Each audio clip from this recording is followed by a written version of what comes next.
ప్రభుజీ గీతా జయంతి అన్నారు కదా, గీతా జయంతి అంటే ఆ రోజు రచించడం జరిగిందా, చెప్పడం జరిగిందా, ఎందుకు అది గీతా జయంతిగా చెప్పబడింది? పుస్తకం పుట్టినరోజు చూసారా అండి?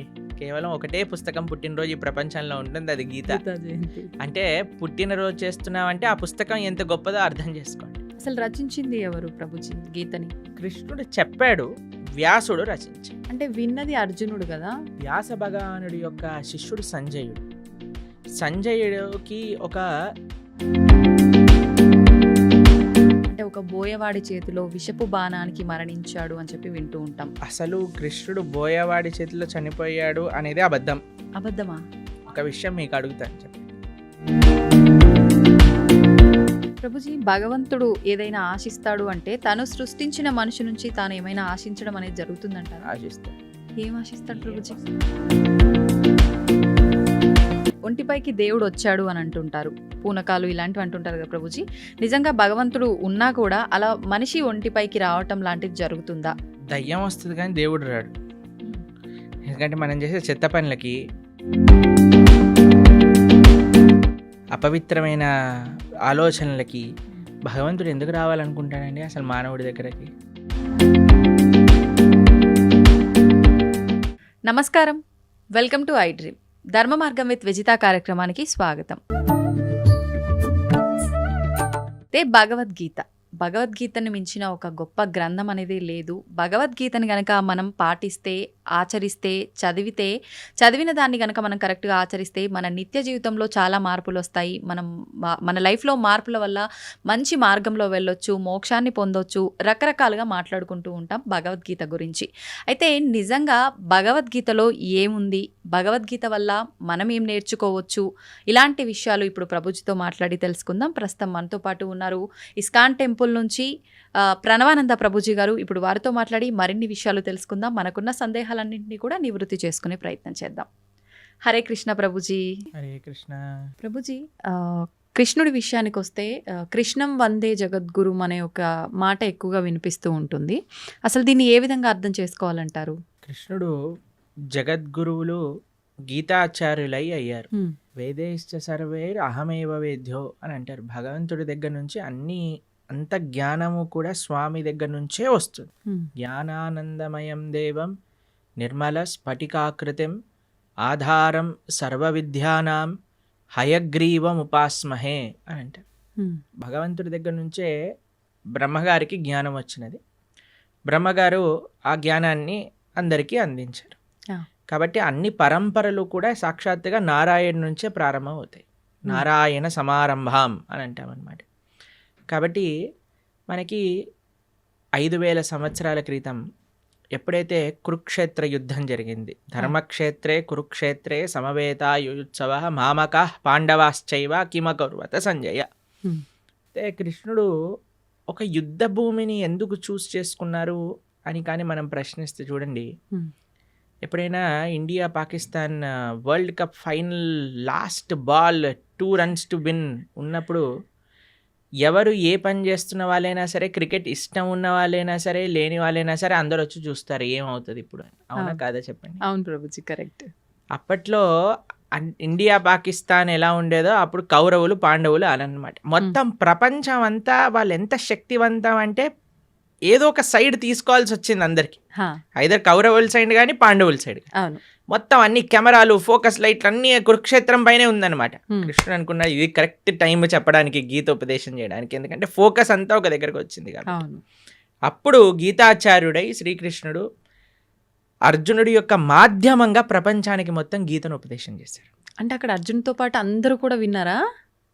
అందరూ వినలేదు, కానీ అర్జునుడి యొక్క మాధ్యమంగా, అంటే అర్జునుడికి చెప్తూ ఇప్పుడు ప్రపంచం అంతా తెలిసిపోయింది కదా. అవును ప్రభుజీ. కాబట్టి అర్జునుడిని మైక్ లాగా మాధ్యమం చేసుకున్నాడు. ప్రపంచం మొత్తం కూడా గీతను ఉపదేశం చేశాడు పరమాత్మ. అయితే ఎందుకు జగద్గురువు అంటారంటే, భగవద్గీత సనాతన ధర్మానికి ఒక ఫౌండేషన్ బుక్ అన్నమాట. సనాతన ధర్మం యొక్క సిద్ధాంతాలన్నీ కూడా భగవద్గీత ప్రస్తావన చేసింది, ప్రతిపాదన చేసింది.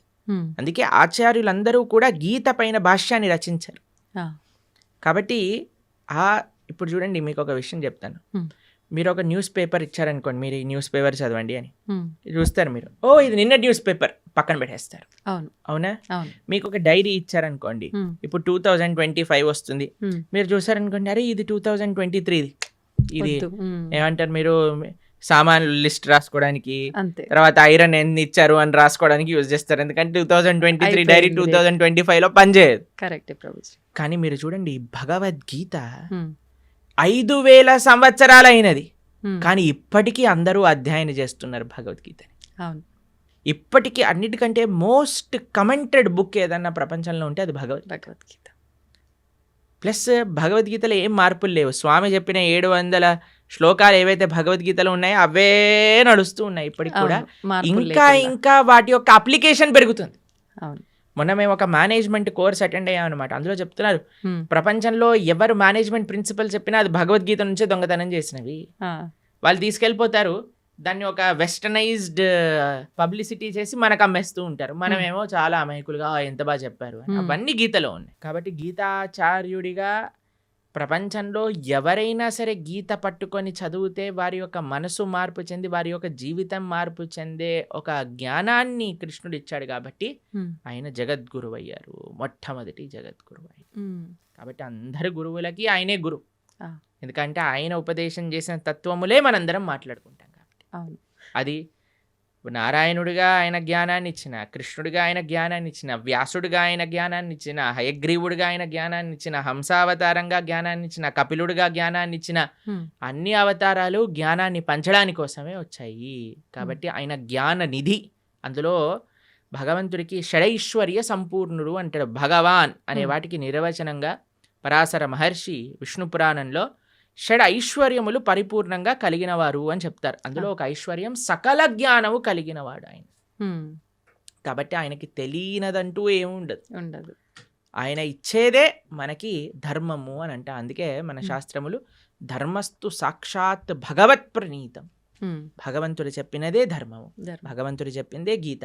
ఆ గీత ఎక్కడ ప్రపంచంలో ఎవరు అధ్యయనం చేసి పాలించినా సరే వాళ్ళు సుఖ సంతోషాలతో ఉంటారు. కృష్ణుడు గీతాచార్యుడై జగద్గురువులై వసుదే వసుతం దేవం కంస చానూర మర్దనం దేవకీ పరమానందం కృష్ణం వందే జగద్గురు. అటువంటి గీతా జయంతి మహోత్సవాన్ని కూడా మనం ఇటీవల చేసుకున్నాం. ఈ నెల రోజులన్నీ మార్గశీర్ష మాసం అంతా చాలా ముఖ్యమైనది. ఎందుకో తెలుసా అండి, కృష్ణుడు గీతలో చెప్పారు ఒక విషయాన్ని, మాసానా మార్గశీర్షోహం అని అన్నారనమాట. కాబట్టి ఈ మార్గశీర్ష మాసం అంతా కూడా గీతను అధ్యయనం చేయటం, గీతని వినటం.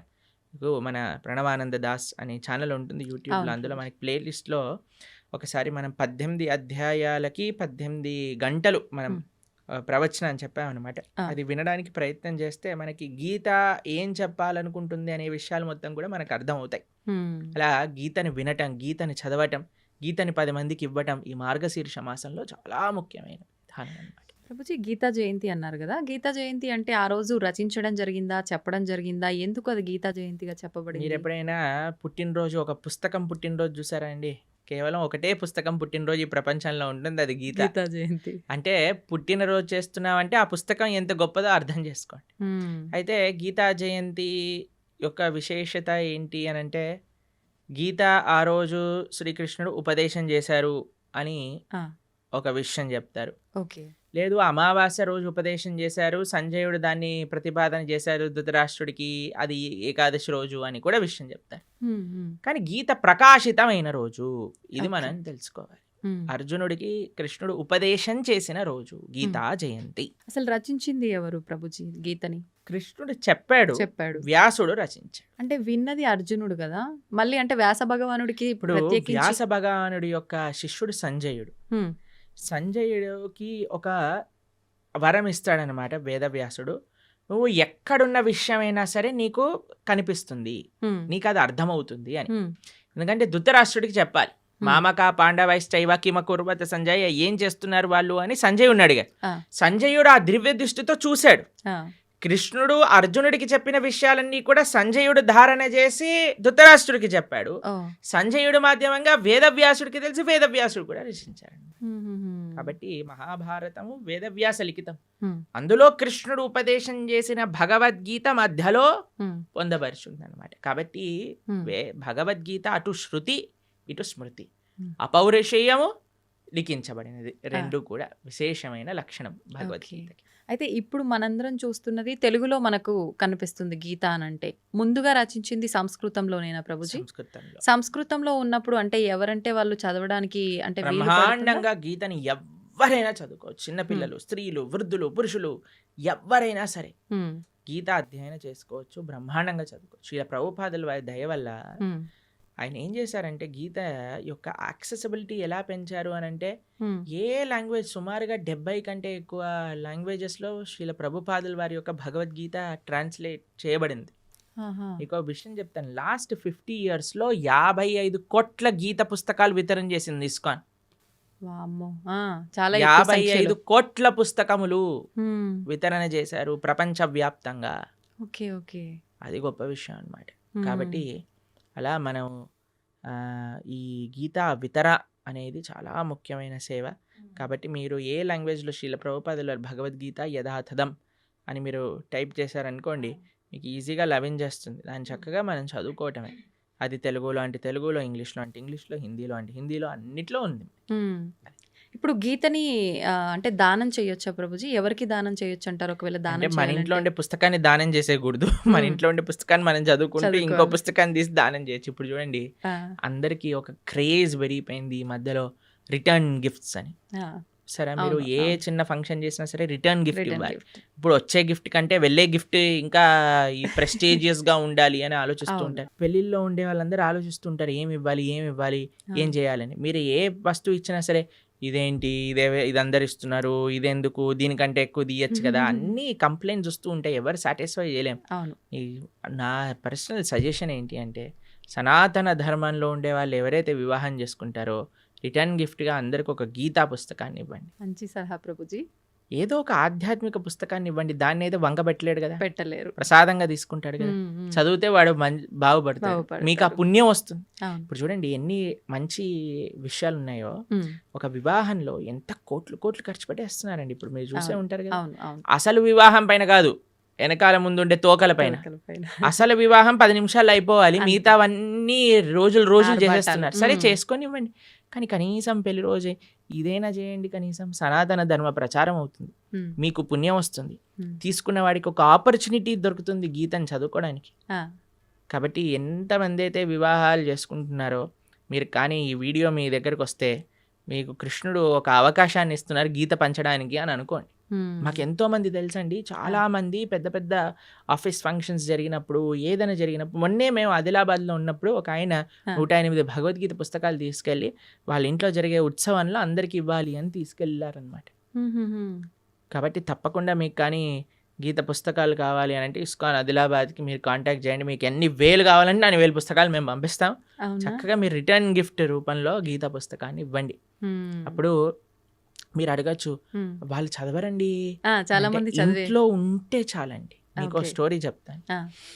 ఒకళ్ళకి మేము గీత ఇచ్చామన్నమాట. వాళ్ళు అన్నారు మా ఇంట్లో చదవరండి పుస్తకాలు అన్నారు. మీ పిల్లలైనా మీరు చదవకపోతే మీ పిల్లవాడు ఏం చదువుతాడండి, వాడికి అసలు ఇంట్రెస్ట్ లేదండి అని.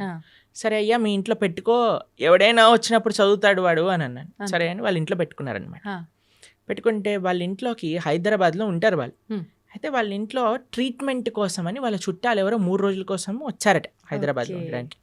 అయితే 3 రోజులకి పాటు ట్రీట్మెంట్, హాస్పిటల్కి వెళ్ళి ఇంటికి రావటం, హాస్పిటల్కి వెళ్ళి ఇంటికి రావటం అలా జరుగుతుంది. వాళ్ళు అనుకున్నారట సాయంత్రం పూట ఏం చేయాలి అని. వాళ్ళకి పుస్తకం షెల్ఫ్లో గీత కనిపించింది.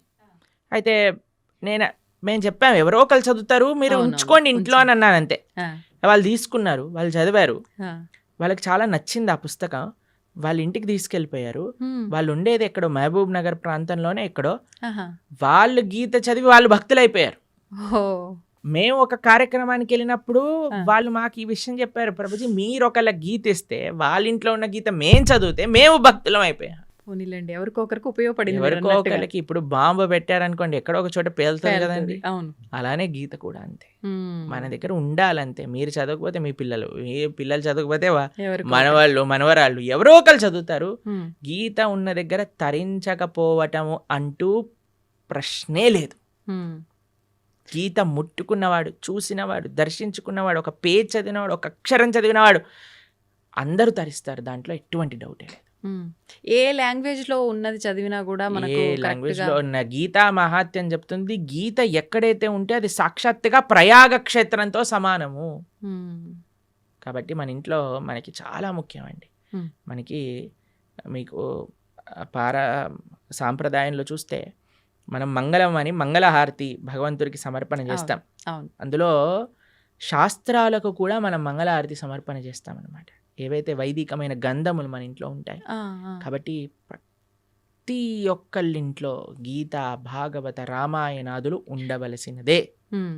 మీరు అనుకోకండి మా ఇంట్లో ఎవరు చదవరు, తెచ్చి పెట్టండి, ఎవరో ఒకరు చదువుతారు. పూజ రూమ్‌లో పెట్టి ఉంచొచ్చా ప్రభుజీ? పూజ రూమ్‌లో పెట్టేసి మంచిగా వాటికి అన్ని క్లాత్ కట్టేసేసి లోపల పెట్టేసి దండలేసేసి పుష్పాలు, పూలు, పసుపు చదవాలన్నా సరే ఆ మూట తీయటం కూడా పలకన్నా సరే వద్దులే బాబు అన్నట్టుగా ఉండకూడదు. యాక్సెసిబుల్గా ఉండాలి ఎవడైనా చదువుకోవాలన్నప్పుడు. అవును. కాబట్టి పూజ చేసేయమనండి అంటే ఇప్పుడు అందరూ మొన్న గీతా జయంతి రోజు ప్రవచనం చెప్తున్నాం అనమాట. ఏమన్నా మీ అందరికీ ఇప్పుడు భగవద్గీత ఆరాధన ఎలా చేయాలో చెప్తాను, అందరు ఫస్ట్ ఆచమనం చేయండి అనగానే అందరు పుస్తకాలు తీసుకొని రాసుకుంటున్నారనమాట. ఫస్ట్ ఆచమనం చేయాలి, దాని తర్వాత మీ కుడి చేత్తో గీత తీసుకోండి, కుడి చేత్తో గీత తీసుకోండి, ఎడం చేత్తో పట్టుకోండి, దాన్ని ఓపెన్ చేయండి, చదవటం ప్రారంభించండి, ఇదే ఆరాధన అంటే ఓ ఇదేనా ఆరాధన, మేము ఇంకేదైనా చెప్తారు అనుకున్నాం ప్రభుజీ గారు, ఏం పుష్పాలు తేవాలి, ఏం అభిషేకాలు చేయాలి అని. కాబట్టి అంటే భగవంతుడి ఫోటోకు ఆరాధన చేసినట్టు చేయాలనుకున్నారు. ఒక్కొక్క విధానం ఒక్కొక్క వస్తువుకి ఒక్కొక్క రకంగా ఆరాధన చేస్తాం. గ్రంథాలకి ఆరాధన ఎలా చేస్తాము అని అంటే అధ్యయనం చేయటమే ఆరాధన, అది చదవటమే ఆరాధన. ఓకే. కాబట్టి ఏదో మనం ఆరతులు తిప్పేసామా అది ఇది కాదండి. మెయిన్ మనం చదవాలి పుస్తకాన్ని, గీతను, భాగవతాన్ని, వీటన్నిటిని అధ్యయనం చేయటమే ముఖ్యం. ఇప్పుడు చదవాలన్నప్పుడు చాలా మందికి మాంసాహారం తినే అలవాటు ఉంటుంది కదా ప్రభుజీ. మాంసాహారం తిన్న తర్వాత చదవాలనుకుంటే చదవచ్చా? ఫస్ట్ మాంసాహారం మానేయండి అందరూ. మానలేము అనుకుంటే తప్పదు. అలా ఎందుకు అనుకుంటారు మానలేము అని? మనం జీవహింస చేయటం మానలేము అని అంటే ఎలా అండి చెప్పండి? ఇప్పుడు టెర్రరిస్ట్ అన్నాడు అనుకోండి, నేను జనాల్ని చంపటం మానలేను అని అంటారా? అప్పుడు మీరేమంటారా? పర్వాలేదు నాన్న, నీకు అనిపించట్లేదు కదా చంపేసే అని అంటామా మనం? అనలేము. చెప్పండి, అంటారా మీరు? లేదండి మాకు చంపాలనే ప్రాణం ఉంది అంటే కంటిన్యూ అంటామా? కాను కదా. కాబట్టి మనం ఫస్ట్ నాన్ వెజిటేరియన్ ఆపేసేయండి, ధార్మికంగా ఉండండి. లేదండి మేము ఎంత చెప్పినా మేము మారము అన్న వాళ్ళు పర్వాలేదు, గీత చదవటం ప్రారంభం చేయండి, ఆ గీత యొక్క అనుగ్రహం చేత మానేస్తాం. ఓకే. కాబట్టి మీకు ఒక విషయం చెప్తాను, ఎందుకు మానేయమంటున్నాం అంటే ఇప్పుడు గీత చదివినప్పుడు అది వంటికి ఎక్కాలి కూడా కదండి. అవును. ఇప్పుడు డాక్టర్ గారి దగ్గరికి వెళ్తారు మీరు, డాక్టర్ గారి దగ్గరికి వెళ్ళినప్పుడు డాక్టర్ ఏం చేస్తారు, మీకు ఈ మెడిసిన్ వేసుకోండి అని ఇస్తారు. దాంతోపాటు ఇవి తినకూడదు అని ఒక లిస్ట్ ఇస్తారు మనకి. అవును ప్రభుజీ. డాక్టర్ ఏమంటాడంటే ఇవి తినటం ఆపేస్తేనే నీకు ఈ మెడిసిన్ పనిచేస్తుంది. అవునా కదా చెప్పండి. ఇప్పుడు మీరు నాకు అడిగారు అనుకోండి, ప్రభుజీ మెడిసిన్ మెయినా ఇవి ఆపేయటం మెయినా అని నేను మిమ్మల్ని అడిగాడు అనుకోండి, మీరు ఏం చెప్తారండి? మెడిసినే మెయిన్ అని చెప్తా నేను. మెడిసినే మెయినా, ఆపటం మెయిన్ కాదు కదా. కాదు, దాని బదులు ఇంకో ఫుడ్ తినొచ్చు, కానీ మెడిసిన్ ఆపితే అది తగ్గదు కదా ప్రభుజీ. నేను అడిగే ప్రశ్న ఏంటి అంటే, ఇప్పుడు ఈ మెడిసిన్ మెయిన్ అనుకున్నాం అనుకోండి, ఈ మెడిసిన్ వేసుకుంటూ డాక్టర్ తినద్దు అన్న విషయాలు కూడా తింటూ ఉన్నాం అనుకోండి, మనకి మెడిసిన్ శరీరం పైన పనిచేస్తుందా? పనిచేయదు. రెండు మెయినే కదా. ఎంత మెడిసిన్ మెయినో అంతే పథ్యం కూడా మెయిన్. అవునా కదా. అలానే ఎంత మనం గీత చదవటం ముఖ్యమో అంతగా ఏవైతే గీత వద్దు అని అంటుందో వాటిని దూరంగా పెట్టడం కూడా ముఖ్యమే. మనం ఎప్పుడైతే మాంసాహారం, మద్యం, మాదక ద్రవ్యాలు, జూదం ఇవ్వ ఆపటం వల్ల ఏమవుతుంది అంటే, మెడిసిన్ ఏదైతే మనం తీసుకుంటున్నా, గీత అధ్యయనం చేస్తున్నామో, జపం చేస్తున్నామో, పూజ చేస్తున్నామో, ఆరాధన చేస్తున్నామో అది మనకి వంటికి ఎక్కుతుంది. మనకి ఏంటి తత్వము అని అర్థం అవుతుంది, లేకపోతే అర్థం కాదు. ఎందుకంటే ఈ డీపర్ స్పిరిచువల్ సైన్సెస్ అర్థం చేసుకోవాలంటే మనం సత్వగుణంలోకి రావాలి. సత్వగుణం అంటే ఎటువంటి జీవహింస, ప్రాణిహింస, స్వయం హింస. ఇప్పుడు చూడండి, మాంసాహారం తినడం అంటే వేరే వాడిని హింసించడం. మాదక ద్రవ్యాలు, సిగరెట్, మందు, ఇప్పుడు చూడండి ఈ శాస్త్రం వరకు చెప్పాల్సిన అవసరం లేదండి, సిగరెట్ డబ్బా పైనే చూపిస్తుంది స్మోకింగ్ కాజెస్ క్యాన్సర్. మీరు సినిమాలలో ఒక చిన్న వాడు మందు బాటిల్ చూపించాడంటే పక్కన smoking and drinking is dangerous to health అని అంటారు. అవును ప్రభుజీ. ఒకటి, మీరు వేరే వాళ్ళనైనా హింసిస్తున్నారు, మీ శరీరాన్ని మీరు స్వయంగానే హింస పెట్టుకుంటున్నారు. ఎక్కడైతే హింస ఉన్నదో అక్కడ ధర్మం ఉండలేదు. మొన్న మేము ఒక విషయంలో చెప్తున్నాం అనమాట. హిందూ అంటే అర్థమే హింసకి ఎంతో దూరంగా ఉండేవాడే హిందువు. అది హిందూ యొక్క అర్థం. Okay okay. కాబట్టి మాంసాహారం తిని గీత చదవచ్చా అని అంటే ఫస్ట్ మాంసాహారం మంజేయండి. ఇప్పుడు ధనుర్మాసం వస్తుంది, తర్వాత కొత్త సంవత్సరం వస్తుంది, ఒక సంకల్పం తీసుకోండి. ఎవరైనా అంటారండి మేము తినకపోతే చచ్చిపోతామని? అలాంటి వాళ్ళు ఎవరైనా ఉంటారా అండి? లేదు కదా. అది ఏమి నేను ఇప్పుడు ఊపిరి పీల్చుకుపోతే చచ్చిపోతాను అని అంటే ఓకే పర్వాలేదయ్యా ఊపిరి పీల్చుకో అని చెప్తాను. నీళ్ళు తాగకపోతే చచ్చిపోతాము, సరే పర్వాలేదు, అది కూడా ఒప్పుకుంటే. నేను వేరే ప్రాణిని చంపి తినకపోతే చచ్చిపోతాను అనేవాడు ఉంటాడా అండి ఎవరైనా? లేరు కదా. కాబట్టి అది నీ ప్రాణం పైకి రావట్లేదు, కాబట్టి వేరే వాళ్ళ ప్రాణం తీయకు.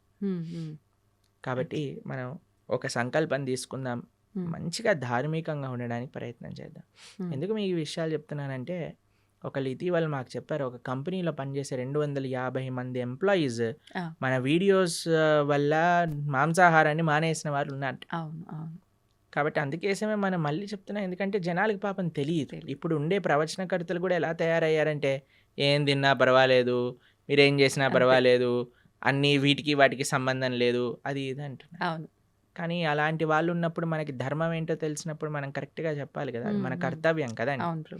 కాబట్టి అందుకోసం చెప్తున్నాం. కాబట్టి మంచిగా ధార్మికంగా ఉండండి, మంచి భగవంతుడి యొక్క కృప పొందే విధంగా ఉండాలి. కాబట్టి గీత చదవండి. గీత చదివిన విషయాలు ఎప్పుడైతే మనం అర్థం చేసుకుంటామో అప్పుడు మన చెడలవాట్లన్నీ కూడా ఒకదాని తర్వాత ఒకటి పోతాయి, దాంట్లో ఎటువంటి సందేహం లేదు. ప్రభుజీ, ఇప్పుడు ఆహార నియమాలు అయితే పాటించాలి ఆధ్యాత్మికంగా మనం ఉన్నప్పుడు, మన ధర్మ ప్రకారంగా శాస్త్రంలో ఏం చెప్పబడిందో అని అన్నారు. అయితే ఆహార నియమాలు పాటించడం వరకు ఓకే, కానీ ఆహారం కూడా తినకుండా, అంటే ఉపవాసం తినకుండా పూజలు చేయమని అలా ఉందా మన ధర్మంలో? అంటే ఏం చెప్తారు? మీకు విషయం తెలుసా, ఇప్పుడు పెద్ద థియరీ నడుస్తుంది, మీరు ఇంటర్నెట్లో చూడండి ఈ విషయం గురించి. ఎంత మనం తక్కువ తింటే అంత మన ఆరోగ్యం బాగుంటుంది. అవును.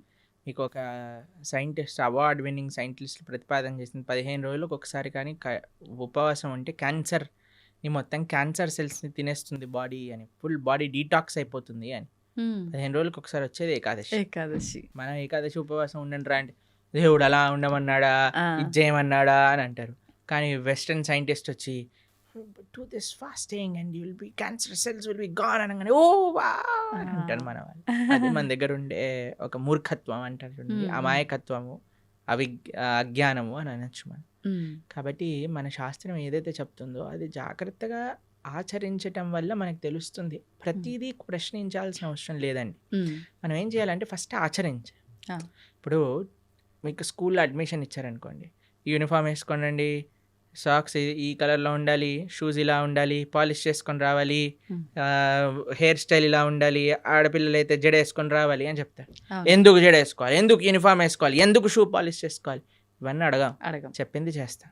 చెప్పినప్పుడు స్కూల్లోకి వెళ్ళినప్పుడు ఓ ఇది అందరూ కామన్గా ఉండడానికి, ఇది డిసిప్లిన్ ఉండడానికి, మనకి బాధ్యత నేర్పించడానికి, క్లీన్లీనెస్ నేర్పించడానికి, ఒక యునైటెడ్ కాన్షియస్నెస్ రావడానికి, ఇవన్నీ ఎప్పుడు వస్తాయి? ఆచరిస్తూ ఉన్నప్పుడు, 10 మందిని చూస్తున్నప్పుడు వస్తాయి. కానీ మన లోపల ఏమైపోయింది, ఫస్ట్ ఏం చేయాలన్నా సరే ప్రశ్నించడం ప్రారంభం చేసాం. ఇది చేయండి రా, ఎందుకు చేయాలి, ఇది చేస్తేనే దేవుడు కరుణిస్తాడా, ఇది చేస్తేనే ఇది అవుతుందా, లేకపోతే అవ్వదా? ప్రతిదానికి ఆన్సర్ ఉంటుందండి. కానీ ఎవరికి చెప్తాము? ఎవరైతే వినయంగా ఆచరిస్తున్నారో అటువంటి వారికి చెప్పచ్చు, మూర్ఖంగా వాదించేవాడికి చెప్పలేము. కాబట్టి ఉపవాసం ఎందుకోసము, ఇలా వ్రతం ఎందుకోసము, లేదా ఒక పూజా విధానం ఎందుకోసము అని అంటే అది మనల్ని భగవంతుడి దగ్గరికి తీసుకెళ్తుంది, భగవత్ ప్రీత్యర్థం. మన ఆరోగ్యం బాగుండటం ఇవన్నీ సెకండరీ. కొన్ని నియమాలు శాస్త్రములు చెప్పాయి, ఈరోజు ఇలా ఉండండి, ఈరోజు ఇలా ఉండండి అని. పెద్దలు చెప్పిన మాట, పెద్దల మాట పెరగన్న మూట అంటాం కదండి. పెద్దలు చెప్పిన మాటే పెరగన్న మూట అంటే శాస్త్రం చెప్పిన మాట ఇంకెంత మంచిది చెప్పాలి. కాబట్టి ఆచరించడం ప్రధానం. ఒకసారి ఆచరించడం ప్రారంభం చేస్తే మనకి ఎవరిని అర్థకాకుండా తెలిసిపోతుంది ఎందుకు చేయమన్నారు ఏంటి, ఆ బెనిఫిట్స్ మనమే చూస్తాం. ఇప్పుడు ఒక ఆహార నియమాన్ని చెప్పామనుకోండి, దాన్ని ఆచరిస్తూ ఉన్నప్పుడు కన్సిస్టెంట్గా మనకు తెలుస్తుంది, అరే మన జీవితం ఎలా మారింది, మన క్లారిటీ ఆఫ్ మైండ్, థాట్, మన జీవన శైలి, మనం మాట్లాడే విధానం, మన ఆలోచనలు, మన స్ట్రెస్, మన డిప్రెషన్, మన యాంగర్, అవన్నీ ఎట్లా తగ్గుతుంది. లేదు నాకు ప్రూవ్ చేయి తర్వాత మానేస్తానంటే ఎలా చెప్పండి. కాదు కదా. కాదు. ఇప్పుడు ఇప్పుడు ఇంజనీరింగ్ కాలేజ్లో ఒకటి జాయిన్ అవుతున్నాడు, ఉమ్, నాకు జాబ్ ఇస్తేనే నేను జాయిన్ అవుతా అంటాడా? అన్నారు. నువ్వు జాయిన్ అవ్వు, నువ్వు చదువు, అవును, అప్పుడు నీకు జాబ్ వస్తుంది, వస్తుంది. అంతే కదా. అంతే. ఫస్ట్ నాకు ప్లేస్మెంట్ ఇవ్వు, తర్వాత జాయిన్ అవుతానంటే ఎలా అండి? అవును. ఫస్ట్ నువ్వు జాయిన్ అవ్వు, ప్రాసెస్ని ఫాలో అవ్వు, అప్పుడు మొత్తాన్ని క్లియర్గా వస్తుంది. అయితే ప్రభుజీ నాదొక చిన్న డౌట్. అంటే ఇలా ఆలోచించడానికి కారణం ఇది అయి ఉంటుందేమో అని. కొన్ని అంటే ఇప్పుడు సైంటిఫిక్‌గా ప్రూవ్ చేసిన తర్వాత మీరు చెప్పినట్టుగా నమ్ముతున్నారు. అంటే అది మనకెప్పుడో ఉంది శాస్త్రాల్లో. కానీ మన శాస్త్రాలు, పురాణాల విషయానికొస్తే కొన్ని వేల లక్షల సంవత్సరాల క్రింద నుంచి ఉన్నవి అని చెప్తారు గానీ, అంటే ప్రతిదానికి కూడా ఒక నిర్దిష్టమైన అంటే ఇది టైము, ఇప్పుడు రచించారు, లేకపోతే ఇప్పుడు రాశారు, ఇప్పటి నుంచి ఉంది అని నిర్దిష్టమైన ఒక సమయం లేదు. అందుకని చెప్పి దీన్ని ఎలా ఒక మూఢనమ్మకం. నిర్దిష్టమైన సమయం ఉంటుందండి? ఎందుకంటే దానికి నిర్దిష్టమైన సమయమే లేదు, అనాదిగా వస్తుంది. భగవంతుడు ఉన్నప్పటి నుంచి జ్ఞానం ఉన్నది. హ్మ్. భగవంతుడు బ్రహ్మకు ఉపదేశం చేశారు వేదాలు. Yeah. ఎప్పుడని ఎలా చెప్తాం? ఆది అని అంటాం. అవును. ఆదికి టైం ఇన్ఫినిటీకి ఎప్పుడు అయిపోతుంది? ఇన్ఫినిటీ చెప్పండి అంటే ఎలా అంటాం? చెప్పలేం. అలానే ఒక స్టార్టింగ్ పాయింట్ అంటూ లేదండి. హ్మ్. కొన్ని విషయాలకు చెప్పొచ్చు. భగవద్గీత 5,000 సంవత్సరాలు అయింది. అవును. ఎందుకంటే కృష్ణుడు ఆవిర్భావం అప్పుడైంది. ఆ. కృష్ణుడు 125 సంవత్సరాలు ఉన్నప్పుడు అర్జునుడికి భగవద్గీత ఉపదేశం చేశారు. ద్వాపర యుగం అయిపోయింది, కలియుగం స్టార్ట్ అయిపోయింది. కాబట్టి సుమారుగా ఇన్ని సంవత్సరాలు. ఇప్పుడు కృష్ణుడు పుట్టినరోజు ఏదైతే కృష్ణాష్టమి చేసుకుంటారో అప్పుడు రాస్తారు 5,000 ఇన్నో సంవత్సర జన్మాష్టమి అని. కొన్ని మనకి నిర్దేశం ఉంది, కానీ అపౌరుషేయమైన వేదములకు ఎలా చెప్తాను చెప్పండి మనం. వ్యాసుల వారు 5,000 సంవత్సరాల క్రితం వేద విభజనను చేశారు. అన్ని ఎంతో పైలప్గా ఉన్న వేదాలన్నింటినీ 4 కేటగిరీస్గా చేసి చక్కగా ఈజీగా అండర్స్టాండ్ అయ్యే విధంగా మనకు అందించారు. కాబట్టి దానికి ఒక లెక్క ఉంది. ఓకే. కాబట్టి అన్నిటినీ, అందుకే ఇందాక అన్నట్టుగా మనము ఇప్పుడు టీచర్ ఇక్కడ అమెరికా ఉంది అని మనం మ్యాప్లో చూపించేసింది అనుకోండి, వెళ్ళొచ్చాక నమ్మం కదండి. అమెరికా ఉంది అంటే అమెరికా ఉంది. అవి ఇప్పుడు ఎగ్జామ్ పేపర్లో ఈ కాంటినెంట్ ఏంటి, అమెరికా రాసిస్తాం. కానీ టీచర్ని అడగమను ఏంటి ప్రూఫ్ చూపించమని. కాబట్టి శాస్త్రాన్ని మనం యథాతథంగా ఫస్ట్ మనం కొద్దిగా నమ్మకాన్ని ఇన్వెస్ట్ చేసినప్పుడు ఆ నమ్మకం బట్టి మనకి ఆ శాస్త్రం అనేది ప్రస్ఫుటితం అవుతుంది, మన మనసులో గోచరం అవుతుంది, మనకి విషయాలు తెలుస్తూ ఉంటాయి. దానికి భాగవతోత్తముల యొక్క సాంగత్యం, సద్వైష్ణవ ఆచార్యుల యొక్క సాంగత్యం, గురువుల యొక్క సాంగత్యం, పరంపరాగతమైన గురు పరంపర యొక్క సాంగత్యం ఎప్పుడైతే దొరుకుతుందో అప్పుడు మన మిగతా విషయాలన్నీ కూడా మనకు తెలుస్తాయి. ప్రభుజీ, గీతని ఉపనిషత్తు అని అంటుంటారు. ఎందుకని ఉపనిషత్తు అంటారు? ఉపనిషత్తులో ఉండే జ్ఞానం అంతా కూడా గీతలో ఉన్నది. ఇప్పుడు చూడండి, మీరు పాలు తీసుకున్నారనుకోండి, ఓ 10 లీటర్ల పాలు తీసుకున్నారు, దాన్ని బాగా మీరు వేడి చేస్తూ ఉన్నారనుకోండి, కొద్దిసేపు అయ్యాక ఎర్రగా మారుతాయి. దాని తర్వాత ఇంకా చాలా కండెన్స్ అయిపోతుంది, దాన్ని రబడీ అంటారు. తెలుసా? మీరు రబడీ తిన్నారా ఎప్పుడైనా? రబడీ చాలా కండెన్స్ అయిపోయింది అనుకోండి, ఖోవా అయిపోతుంది. ఖోవాతో బిల్లలు చేశారనుకోండి, చాలా అద్భుతంగా ఉంటుంది. ఖోవా బిల్లలు తిన్నారా? తిన్నాను. చూడండి, ఇంత పాలు కండెన్స్ అయ్యి రబడీ కండెన్స్ అయితే ఖోవా బిల్లలు అయ్యాను అనుకోండి, ఎంత స్వీట్గా ఉంటుంది. అలా శాస్త్రములు ఎన్నో ఉన్నాయి, వాటి యొక్క సారాంశం ఉపనిషత్తులు. ఉపనిషత్తుల యొక్క సారాంశం గీత. సర్వోపనిషదో గావో దోగ్ధా గోపాలనందన. అన్ని ఉపనిషత్తులు కూడా సర్వోపనిషదో గావు, అన్ని ఉపనిషత్తులు కలిపి ఒక ఆవు అనుకుంటే, దుగ్ధా గోపాలనందన, ఆ ఆవు యొక్క పాలు ప్రీతికి పార్థో వత్సః అంటే అర్జునుడు ఒక దూడగా చేసుకొని మన కోసం అందించిన పాలే గీత. గీతామృతం మహత్ అని. అటువంటి గీతామృతం ఏదైతే భగవద్గీత ఉందో అది అన్ని ఉపనిషత్తుల యొక్క సారాంశమే, కాబట్టి అది ఉపనిషత్, గీతోపనిషత్ అని మనం అంటాం. ప్రభుజీ, ఇప్పుడు విష్ణువు అవతారాల్లోకెల్లా, అన్ని అవతారాల్లోకెల్లా కృష్ణుడి ఒక్క అవతారానికి మాత్రమే, అంటే ఒక బోయవాడి చేతిలో విషపు బాణానికి మరణించాడు అని చెప్పి వింటూ ఉంటాం. ఎందుకని ఇలా డిసైడ్ చేయబడింది అంటారు? ఎలా సాధ్యపడింది అలా? అసలు కృష్ణుడు బోయవాడి చేతిలో చనిపోయాడు అనేది అబద్ధం. అబద్ధమా? మరి ఒక విషయం మీకు అడుగుతాను చెప్పి. చిన్నపిల్లవాడు 6 రోజులు 8 రోజులు అంత వయసున్న పిల్లవాడికి పూతన అని ఒక పెద్ద రాక్షసి వచ్చింది. ఒకసారి మీరు వినే ఉంటారు కృష్ణుడి యొక్క కథలో. విన్నారా పూతన రాక్షసి? 21 మైళ్ళు ఉండేది ఆ రాక్షసి. ఎంత పిల్లవాడు 6 రోజులు. అటువంటి పిల్లవాడిని పట్టుకొని అలాంటి పూతన సంహారం 6 రోజులకి చేసిన కృష్ణుడు 21 మైళ్ళు ఉండే రాక్షసి. తృణావర్త, శకటాసుర, కేశి, అరుష్టాసుర, ప్రలంబాసుర, వత్సాసుర, ధేనుకాసుర ఇలాంటి అసురులందరినీ, అఘాసుర, వ్యోమాసుర ఇటువంటి అసురులందరినీ చిన్న వయసులో చిన్న పిల్లవాడు ఇలా బొమ్మలతో ఆడినట్టుగా చిన్నపిల్లలు యానిమల్ బొమ్మలను ఆడతారు చూడండి, అవి చిన్న పిల్లవాడు తీసుకొని ఇలా పడేశాడు అనుకోండి, ఆ డైనోసారస్ వెళ్ళి అలా గోడకి ఎత్తుక్కుంటుంది. అలా చిన్నపిల్లలు ఇంత దేవతలందరూ, బ్రహ్మాది దేవతలందరూ వణికిపోయి అసురులందరూ చిన్నపిల్లవాడిగా కృష్ణుడు సంహరించేశాడు. కాళీయ అనే విషపూరితమైన సర్పం పైన నృత్యం చేసి కాళీయుడిని తరింపజేశాడు ఆయన. కస్యానుభావో నదేవ విద్మహే తవాంగ్రిరేణు స్పర్శాధికార. కాళీయుడిని అనుగ్రహించిన కృష్ణుడు ఒకసారి మొత్తం కారు చిచ్చు మొత్తం అరణ్యంలో అంతా మంట పెట్టుకుంటే అనేసరికి మొత్తం మంటంతా ఆయన లోపలికి వెళ్ళిపోయింది. గోవర్ధనగిరి 21 మైళ్ళు ఇప్పుడు మనం చూస్తున్నాం. బృందావనంలో ఆనాటికి ఎంతో ఉండేది. గోవర్ధనుడికి ఒక శాపం ఉంది, రోజు ఆవగిందంతా తక్కువైపోతావు అని. అందుకోసం ఇప్పుడు చూస్తే కృషించిపోయింది. కానీ కృష్ణుడు ఉన్నప్పుడు ఇంకా మహిమాన్వితంగా ఉండేది. అటువంటి పర్వతాన్ని 7 రోజులు 7 రాత్రులు చిటికని వేలిపైన, ఎడమ చేతి చిటికని వేలిపైన పట్టుకున్న కృష్ణుడు ప్రవాసన అనే ఒక పర్వతం ఉండేదండి. ఒక పెద్ద మౌంటైన్ పై నుంచి లాంగ్ జంప్ చేస్తాడు ఆయన. లాంగ్ జంప్ చేసినప్పుడు సేఫ్ ల్యాండింగ్ అవుతుంది ఆయనకి. మీకు ఇంకో విషయం చెప్తాను, యమలోకానికి వెళ్ళి వాళ్ళ గురువు గారి యొక్క శిష్యుని పట్టుకొని వస్తాడు కృష్ణుడు. అటువంటి శిష్యుడికి ఎప్పుడైతే కృష్ణుడు వెళ్ళి యమలోకంలో శంఖం పూరించాడో యమధర్మరాజు పరిగెత్తుకుంటూ వచ్చి, అయ్యా నీకేం కావాలో చెప్పు అనగానే, మా గురువు గారి శిష్యుని వదిలేసి అనగానే తీసుకొచ్చి, అయ్యా తీసుకోండి, నువ్వే ప్రపంచానికి సొత్తు, నువ్వేం కావాలన్నా ఇస్తాను అని యమధర్మరాజు ఇచ్చేసి. అటువంటి కృష్ణుడికి ఒక బోయవాడు బాణాన్ని పాదాలకు వదిలేస్తాడు. మీరు ఒకసారి ఆలోచన చేయండి, ఒక పాదానికి ఒక ఫీట్కి ఎవరికైనా బుల్లెట్ తగిలింది అనుకోండి, చనిపోతాడా? చనిపోరు. కాకపోతే కాలు మన సీరియళ్లలో పాయింట్ బ్లాక్ లో బుల్లెట్ పోయినా సరే వాడు నెక్స్ట్ మినిట్ వాళ్ళ భార్య ప్రార్థన చేయగానే లేచి నించుంటాడు. అలాంటిది పరమాత్మ, భగవంతుడైన శ్రీకృష్ణ పరమాత్మ కాలికి ఒక బాణం తలిగితే చనిపోతారు అని అంటే ఎలా మనం నమ్మగలుగుతాం చెప్పండి? ఎటువంటి స్వామి! మీకు ఒక విషయం చెప్తాను, అందుకే శాస్త్రాన్ని చదవాలి. ఇన్స్టాగ్రామ్ రీళ్ళు అవి ఇవి చూడకూడదు. భాగవతం ఏం చెప్తుంది అంటే, కృష్ణుడు అలా ఒక పెద్ద చెట్టు కింద శంఖచక్ర గదా పద్మములతో ఇలా విశ్రమించి ఉన్నాడు. దూరం నుంచి ఒక బోయవాడు చూశాడు కృష్ణుడిని.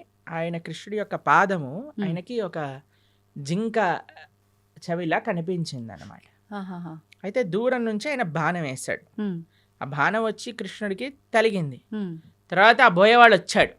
ఇప్పుడు బాణం వేసాక చూస్తాడు కదండి, గురి తలిగిందా, ప్రాణం చూసుకోవచ్చు అని కృష్ణుడి దగ్గరికి వస్తాడు. ఓ కృష్ణ పరమాత్మ సాక్షాత్తుగా కృష్ణుడు అని దర్శిస్తాడు. 3 ప్రదక్షిణలు చేస్తాడు కృష్ణుడికి. కృష్ణుడు అంటే, అయ్యా నీకు మోక్షాన్ని ఇచ్చేస్తున్నాను అని, నువ్వు నా విరమణ చేసే నేను లీలలో, నా అంతర్ధానం అయ్యే లీలలో నువ్వు కూడా నీ యొక్క కాంట్రిబ్యూషన్ ఇచ్చావు కాబట్టి నీకు మోక్షాన్ని షూట్ చేసిన వాడేమో మోక్షానికి ఇచ్చేసాడు ఆయన, ఈయనేమో శరీరాన్ని విడిచిపెట్టేశారంటే ఎంత విచిత్రం చూడండి. దాని తర్వాత ఏదో ఆ బాణం అలానే ఉంది. స్వామి అన్నీ ఇంకా అవతార పరిసమాప్తి చెయ్యాలి అని అనుకునే సమయంలో దేవతలందరూ, వారి కోసం కదండి కృష్ణుడు ఆవిర్భవించింది, అందరు దేవతలు వచ్చి పైనుంచి పుష్పవృష్టి కురిపిస్తున్నారనమాట. తండ్రి నా కోసం నువ్వు అవతరించావు, కృతజ్ఞతలు కృతజ్ఞతలు అని అందరూ కృష్ణుని స్తోత్రం చేస్తుంటే, కృష్ణో స్వదాగోపకతే ధర్మ జ్ఞానాభి సహ, కృష్ణుడు శరీరాన్ని వదిలేసి ఇక్కడ ఏదో తర్వాత ఆయన ఆత్మ పైకి వెళ్ళిపోయింది అలాంటిది ఏమి ఉండదండి. ఆయన స్వయంగా శరీరం పూర్తి శ్రీకృష్ణ పరమాత్మ, ఆయనకి ఆత్మ వేరు శరీరం వేరు కాదండి. కృష్ణుడు మనలాగా జీవుడు పంచభౌతికమైన దేహం కాదండి. జన్మ కర్మచ మే దివ్యం, ఆయన జన్మ దివ్యం, ఆయన కర్మ దివ్యం, ఆయన శరీరం దివ్యం.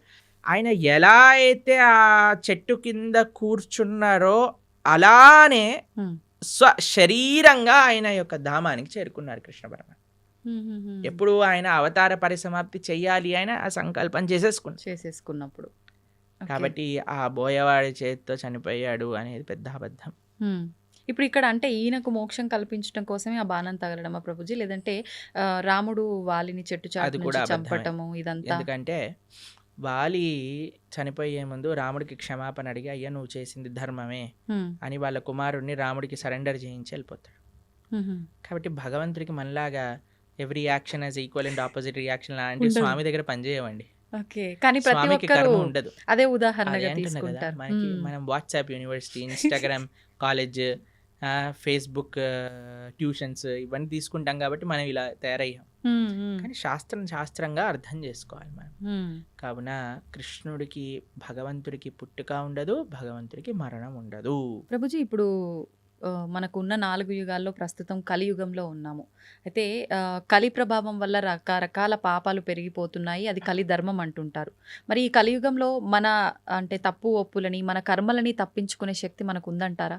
కలో దోష నిధేరాజన్ అస్తి ఏకోన్ మహాన్ గుణాన్ కీర్తనాతేవ కృష్ణస్య ముక్త సంగపరం రజేత్ అని మన శాస్త్రం చెప్తుంది. కలియుగంలో మీరు చెప్పినట్టుగా దోషాల నిధి. ఇంకా మీకు విషయం చెప్పిన అండి, కలియుగం స్టార్టే అవ్వలేదు. ఇది ఇంకా యుగ సంధి కాలము అని అంటారు. మొట్టమొదటి 5,000 సంవత్సరములు, 5,000 సంవత్సరములు, 6,000 సంవత్సరాలు అలా చేంజ్ అనమాట. బ్రిడ్జ్ టైం ఇది. అంటే ద్వాపేవ కేవలం కలోర్నాస్తైవ నాస్తైవ గతిరన్యదా. ఇది శాస్త్రం చెప్పింది. ఈ కలియుగంలో తరించడానికి ఇంకొక మార్గం లేదు. హరినామమే మనకి శరణు. యదాప్నోతి తదాప్నోతి కలౌ సంకీర్త కేశవం అని అంట. మిగతా యుగములలో చేసే దాన తప కర్మ క్రియలు అన్నిటి యొక్క ఫలితము కూడా కలియుగంలో కేవలం భగవన్నామం జపం చేయటం చేత వచ్చేస్తాయి. యదాప్నోతి తదాప్నోతి కలౌ సంకీర్త కేశవం. ఆ కృష్ణుడి యొక్క నామస్మరణ అన్నిటికంటే గొప్పది. కాబట్టి ఎన్ని రకాల ఆపదలు మనకున్నాయన్నా, ఎన్ని రకాల డిస్ట్రాక్షన్స్ ఉన్నాయన్నా, ఎవరైతే భగవన్ నామాన్ని పట్టుకుంటాడో వాడికి ఎటువంటి తిరుగు లేనే లేదు. ప్రభుజీ, భగవంతుడు ఏదైనా ఆశిస్తాడు అంటే తను సృష్టించిన మనిషి నుంచి తాను ఏమైనా ఆశించడం అనేది జరుగుతుందంటారా? ఆశిస్తాడు. ఏం ఆశిస్తాడు? ఏ వస్తువుని ఆశించడు, మనస్సుని ఆశిస్తాడు. భగవంతుడికి ఏమీ అవసరం లేదు. భగవాన్ ఆయన అంటారు, ఏది భగవంతుడికి అవసరం లేదు. ప్రభుజీ, ఆధ్యాత్మిక మార్గం వైపు వెళ్తే మనకు అన్ని రకాలుగా బాగుంటుంది, భగవంతుడి దగ్గరికి మనం వెళ్ళొచ్చు, మోక్షం పొందొచ్చు అని చెప్పి మాట్లాడుకుంటూ ఉంటాం. అయితే ప్రభుజీ, చాలామంది ఆధ్యాత్మిక మార్గం వైపు వెళ్ళినా, ఎన్ని పూజలు చేసినా, ఎన్ని పుణ్యక్షేత్రాలు చేసినా వాళ్ళకున్న ఒత్తిళ్ళు మాత్రం అలానే ఉంటుంటాయి. మరి భగవంతుడి సేవలో ఉన్నప్పుడు, భగవంతుడి మార్గంలో ఉన్నప్పుడు ఒత్తిళ్ళు ఎందుకు ఉంటాయి? విముక్తి పొందాలి కదా ప్రభుజీ వాటి నుంచి. ఒక విషయం చెప్తాను మీకు. భగవంతుడి యొక్క సేవ వేరు, కోరికలతో భగవంతుడికి చేసే పూజలు వేరు. ఓకే. మనకి ఒత్తిడి పోవాలి అని అంటే ఫస్ట్ మన మనసులో ఉండే భారాలు ఏవైతే ఉన్నాయో అవి తగ్గించుకోవాలి. మీకు ఒక చిన్న విషయం చెప్తాను, అప్పుడు మీకు అర్థమవుతుంది. అలెగ్జాండర్ ది గ్రేట్ భారతదేశానికి వచ్చినప్పుడు ఒక సాధువు ఒంటిపైన బట్టలు కూడా లేవట, ఇలా కూర్చొని ధ్యానం చేస్తూ ఆనందంగా నిమగ్నం అయిపోయి ఉన్నారనమాట. అయితే ఈ సాధువు అలెగ్జాండర్ని చూసి నించోని కూడా నించోలేదట. అయితే ఆయనకు చాలా కోపం వచ్చింది. అదేంటి, నేను ఇంత పెద్ద రాజును వస్తే నించోవట్లేదేంటి అని ఆయన ఏం చేశారు, ఒక వ్యక్తిని పంపించారు. ఆయన నించోమని చెప్పు అని అన్నారనమాట. ఆయన వెళ్ళారు. నేను ఎందుకు నించుంటా అని అన్నాడు. ఈయన హాయిగా అలా మళ్ళీ తపస్సు చేసుకుంటున్నాడు అనమాట. అలెగ్జాండర్ స్వయంగా వచ్చారు ఆయన దగ్గరికి. వచ్చి ఆయనతో అన్నారట, అయ్యా, నా దగ్గర ఇంత సామ్రాజ్యం ఉంది, అయినా సరే నాకు భారంగా ఉన్నది. నీ దగ్గర బట్టలు కూడా లేవు, అయినా సరే నువ్వు ఇంత ఆనందంగా ఎలా ఉన్నావు? ఇంత ఆనందం నీ ముఖంలోనే కనిపిస్తూ ఉంది. ఎందుకు ఇంత వర్చస్సు, ఎందుకు ఇంత తేజస్సు, ఎందుకు ఇంత ఆనందం నీ దగ్గర ఉంది అని అడిగారట. అయితే ఈయన అన్నారట, ఒక చిన్న రాయి, ఇంతే రాయి కింద నుంచి తీసుకొని అలెగ్జాండర్ని అన్నారట, ఇది నువ్వు పట్టుకోవచ్చా? అయితే అలెగ్జాండర్ అన్నారట, ఇంత చిన్న రాయి పట్టుకోవటం నాకేముంది, పట్టుకుంటాను, ఇవ్వండి అని చేతిలో పెట్టాడు. అలానే పట్టుకొని ఉంచు అని అన్నారట. ఇలా పట్టుకున్నారు. గంట సేపు అయింది, 2 గంటలైంది, 3 గంటలైంది.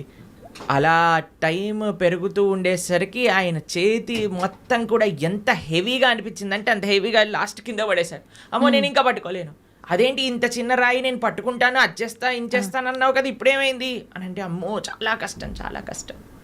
చూసారా, ఒక చిన్న రాయే కొద్దిసేపటి తర్వాత ఎంత భారంగా మారిపోయింది మనకి. నిజమే. కానీ మనము భగవంతుడి దగ్గరికి ఎందుకు వెళ్తున్నాము?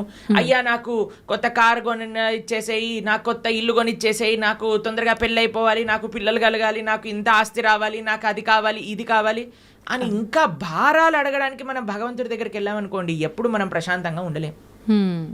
కానీ అదే స్వామి నిస్వార్థమైన ప్రేమతో, భక్తితో, భక్తి వేరు కోరికలు కోరటం వేరండి. ఎప్పటి వరకైతే మనం భగవంతుడి నుంచి కోరికలు కోరుతామో అది భక్తి కాదు. అంటే మనసులో ఎటువంటివి లేకుండా నిస్వార్థమైన భావనతో భగవంతుడి పట్ల ప్రేమతో కానీ మనం వెళ్తే అటువంటి వాడు ఎన్నటికీ కూడా ప్రశాంతత లేకుండా ఉండలేడు. ఆయనకి తప్పక ప్రశాంతత ఉంటుంది. ఎవరైతే నిస్వార్థమైన ప్రేమనే మనకి ప్రశాంతత, మీరు అంటున్నారు కదా, ఆ సాటిస్ఫాక్షన్ అనేది ఇస్తుంది. ఒక ఆయన అంటే చాలా తీర్థయాత్రలు చేస్తూ ఉండేవారట. చాలా తీర్థయాత్రలు చేస్తుంటే ఎందుకోసం చేసేవాళ్ళు, మాకు ఇది అయిపోవాలి, మాకు అది అయిపోవాలి, మాకు ఇది జరిగిపోవాలి, మాకు అది జరిగిపోవాలి అని తీర్థయాత్రలని చేస్తూ, అక్కడికి వెళ్తే పుణ్యం వస్తుందట, ఇక్కడికి వెళ్తే పాపం పోతుందట, దీంతో చేస్తుండే. అయితే వాళ్ళ గురువుగారు చాలాసార్లు చెప్పారు, నాన్న ఈ భావనతో వెళ్ళకు, అక్కడుండే భగవంతుడి యొక్క దర్శనం చేసుకోవడానికి వెళ్ళు, అక్కడ సాధువుల దగ్గర నుంచి మాటలు వినడానికి వెళ్ళు, ఆ క్షేత్రానికి సేవ చేయడానికి వెళ్ళు అని అంటే ఈయనకు అర్థం కాదు. నేను వెళ్ళాలి, మునగాలి, అన్ని దర్శనాలు చేసుకోవాలి, ఎందుకంటే పుణ్యం వచ్చేస్తుంది, పుణ్యం వచ్చేస్తుంది, పుణ్యం వచ్చేస్తుంది. అదే అయితే ఈ గురువు గారు ఒకసారి ఏం చేశారంటే ఒక కాకరకాయ ఇచ్చారట. కాకరకాయ ఇచ్చి, నాన్న నువ్వు వెళ్ళే పుణ్యక్షేత్రాలన్నింటిలో కూడా ఎక్కడెక్కడైతే నువ్వు స్నానం చేస్తావో అక్కడ అల్లా కూడా ఈ కాకరకాయకి స్నానం చేయించు అని అన్నారు. సరే అని మొత్తం ప్రతి క్షేత్రాన్ని గంగా, యమున, గోదావరి, కావేరి అన్నిట్లో స్నానం చేసి తీసుకొచ్చారట. వచ్చి మళ్ళీ ఆశ్రమానికి తిరిగి వచ్చేసరికి ఆ గురువు గారు అన్నారట, నాన్న ఈ కాకరకాయని కొద్దిగా ముక్కలు ముక్కలు చేసి కొద్దిగా వండు అని అనేసరికి వండి చూసేసరికి ఆ కాకరకాయ చేదుగానే ఉంది. కాబట్టి దాని యొక్క గుణం పోయిందా? గంగలో స్నానం చేసాం, యమునలో స్నానం చేసాం, పోలేదు కదా. ఎప్పటి వరకైతే మనం నిజమైన ఆధ్యాత్మిక మార్గము అని అంటే ఏమిటి? శ్రవణం, కీర్తనం, విష్ణు స్మరణం, పాద సేవనం, అర్చనం, వందనం, దాస్యం, సాఖ్యమాత్మ నివేదనం. ఈ నవవిధ భక్తి మార్గాలలో మనం ఉండమో అప్పటి వరకు మన హృదయ శుద్ధీకరణ అనేది జరగదు. ఎంతవరకైతే మన హృదయ శుద్ధీకరణ జరగదో అప్పటి వరకు మనకు ప్రశాంతత ఉంటుంది అన్నమాట. అలాంటి తీర్థయాత్రకి వెళ్ళటం తప్పని చెప్పట్లేదండి. ఏ భావనతో వెళ్ళాలి? సేవా భావనతో వెళ్ళాలి. ఏ భావనతో వెళ్ళాలి? భగవంతుడి పట్ల ప్రేమతో వెళ్ళాలి. ఏ భావనతో వెళ్ళాలి?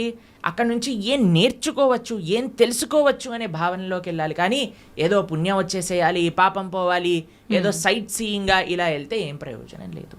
ఇప్పుడు చూడండి, ఏ క్షేత్రాలకు వెళ్ళినా మనం 4 ధామ్లో చూస్తూ ఉన్నాం, అందరు కూడా కెమెరాలు పట్టుకొని రికార్డింగ్స్ చేయడానికి, వ్లాగింగ్స్ చేయడానికి వెళ్తున్నారట. అవును ప్రభు. కేదార్నాథ్, బద్రీనాథ్ ఇలాంటి క్షేత్రాలన్నిటికీ కూడా, బృందావనంలో అందరు రీల్స్ చేయడానికి వెళ్తున్నారు. ఇలా చేస్తే మనకి భక్తి ఎటువంటి ప్రయోజనము రాదండి. ఇంకా మనల్ని కర్మబంధంలో ఇంకా చిక్కుకుంటాం, కానీ మనం చర్మబంధం వీడలేము. కానీ ఎప్పుడైతే మనం సాధువుల దగ్గర నుంచి శ్రద్ధగా వింటామో, ఎప్పుడైతే మంచి విషయాలు స్మరిస్తామో, ఎప్పుడైతే చక్కగా జపం చేస్తామో భగవన్నామాన్ని, ఎప్పుడైతే భాగవత రామాయణాదులు చదువుతామో అప్పుడు నిజమైన శుద్ధీకరణ అనేది జరుగుతుంది. అప్పుడు నిజమైన ఒత్తిడి, స్ట్రెస్ అని ఏవేవో అంటున్నాం కదా, అవన్నీ పోతాయి. ఆనందంగా మనం భగవంతుడి దగ్గర ఉండొచ్చు. ఓకే ప్రభుజీ, కొంతమంది అనుకుంటారు నేను భగవంతుడి ధ్యాసలోనే ఉండాలి, ఆయన మొత్తం ఆయనకే అంకితం అయిపోవాలి అంటే కుటుంబ వ్యవహారాల్లో ఉంటుంటారు, కానీ ఎక్కువగా నేను ఆధ్యాత్మికం వైపు నడవాలి అనుకుంటున్నాను అనుకున్నా కూడా మనసు అనేది ఏకాగ్రత ఉండదు. అటువంటి వారు ఏం చేయాలి ప్రభుజీ? ఇలాంటివన్నీ గొడవలైనాక నెక్స్ట్ మూమెంట్ అనిపిస్తుంది అనమాట. నిజంగానే తర్వాత అయిపోయాక అంతా బాగుంది దేవుడి పక్కన మనము మన సంసారంలో ఉంటాం. అవునవును, దీన్ని శ్మశాన వైరాగ్యము అని అంటారు. కాబట్టి దీంతో పనికి రాదండి. మనము to start with regular spiritual practice ఉండాలి. మనం ఏమనుకుంటామంటే, ఇప్పుడు నేను మొత్తము కూడా ఈ సంసారంలో ఉంటాను, ఒక సమయానికి సంసారానికి పులి స్టాప్ పెట్టేసి మొత్తం ఆధ్యాత్మికం అయిపోతాను. అలా అవ్వదండి ఎప్పుడు కూడా. మనము బ్యాలెన్స్ నేర్చుకోవాలి, మనకి ప్రియారిటీస్ ఉండాలి. కాబట్టి అలా మొత్తం వెళ్ళిపోతాను, మొత్తం మునిగిపోతాను అని చాలామంది మాకు కూడా చెప్తూ ఉంటారు. ప్రభుజీ ఇంకొక 4 సంవత్సరాలు వెయిట్ చేయండి, 4 సంవత్సరాల తర్వాత నువ్వు ఉంటావా లేదో తెలియదు కదా. అవును, ఎవరుంటారో లేదో తెలియదు కదండి. ఒక నెక్స్ట్ క్షణంలోనే ఏమవుతుందో చెప్పలేం కదండి. నిజమే ప్రభుజీ. దేహినాం క్షణ భంగురహ అని అంటారు. తామరాకు పైన నీటి బొట్టు లాంటిది అనమాట మానవ జన్మ. ఇప్పుడు చూస్తున్నాం మనం, అసలు ఆశ్చర్యపోతున్నా. అసలు మీరు ఎప్పుడైనా ఇంటర్నెట్లో చూసారనుకోండి, ఒకళ్ళు ఇలా పెళ్ళిళ్ళల్లో డాన్స్ చేస్తూ వెళ్ళిపోతారు, చిన్న చిన్న పిల్లలు. ఇప్పుడు వయసుతో సంబంధం లేదు హార్ట్ అటాక్ రావడానికి. అలానే ఎవరికైనా వస్తుంది అని కాదండి, మనకి తెలియదు ఎవరికి ఏమవుతుందో అనే విషయం. అవును. కాబట్టి మనం ఏమంటున్నామంటే, ఒకనాడు ఇలా చేస్తాము, ఒకనాడు అలా చేస్తాము అన్నదానికంటే మనకి ఇప్పుడున్న సమయంలో కొద్దిగా సమయం భగవంతుడి కోసం తీయండి, కొద్దిగా సమయం వెచ్చించండి భగవంతుడి కోసము. ఓకే. వెచ్చించి చక్కగా దాన్ని మంచి ఆధ్యాత్మిక మార్గంలో యూజ్ చేయండి. ఎందుకంటే అదే మనకి శాశ్వతమైన ఫలితాన్ని ఇస్తుంది. స్వల్పమప్యస్య ధర్మస్య త్రాయతే మహతో భయాత్ అని కృష్ణుడు భగవద్గీతలో చెప్పారు. నువ్వు ఇంత చేస్తే నీకు ఇంత ఇస్తా, ఇంతగా కృష్ణుడు స్వీకరిస్తాడటండి. ఇంత చేస్తే, మనం ఇంత చేస్తే భగవంతుడు ఇంత అనుకుంటాడట దాన్ని. కానీ ఈ ప్రపంచంలో వాళ్ళకి ఇంత చేసినా సరే వాళ్ళు అనుకుంటారు, ఏం చేశాడు వీడు నాకు, పెళ్ళిళ్ళల్లో ఇలానైనా మమ్మల్ని చూసుకునేది, అలానైనా మమ్మల్ని చూసుకునేది అని కొట్లాటలు పెట్టడానికి జనాలందరూ రెడీగా ఉంటారు. కానీ భగవంతుడు రివర్స్. కానీ మనం ఈ ప్రపంచంలో ఉండే వాళ్ళందరినీ సాటిస్ఫై చేయడానికి ప్రయత్నం చేస్తున్నాం, ఈజీగా సాటిస్ఫై అయ్యే భగవంతుని వదిలేస్తున్నాం. అది మనం చేసేదన్నమాట. కానీ మనం ఏమంటున్నామంటే బ్యాలెన్స్డ్గా ఉండండి, మంచిగా ప్రతిరోజు కొద్ది సమయమైనా గీత చదువుకోవడానికి.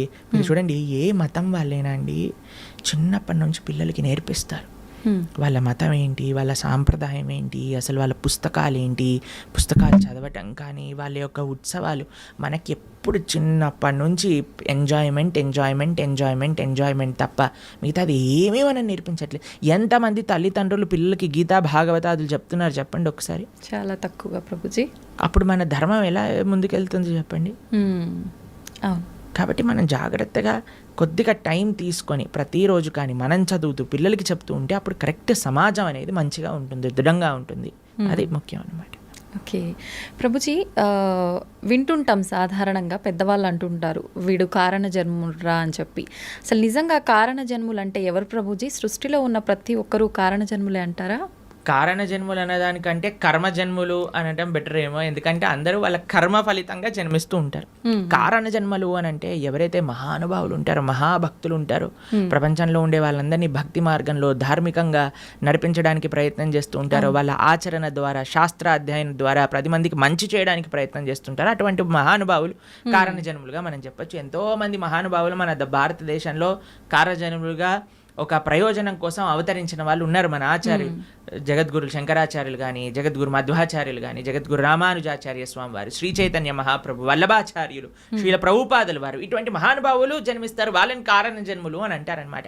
కానీ మనలాంటి జీవులందరం కూడా మన కర్మ ఫలితాన్ని అనుభవించడానికి జన్మించిన వాళ్ళమే అనమాట. మనం చేసుకున్న పుణ్య పాపాలను అనుభవించడానికి ఈ ప్రపంచంలోకి వచ్చాం. కాబట్టి కర్మ వల్ల జన్మించే జీవులందరూ కూడా కారణ జన్ముల యొక్క మార్గాన్ని అనుసరించాలి.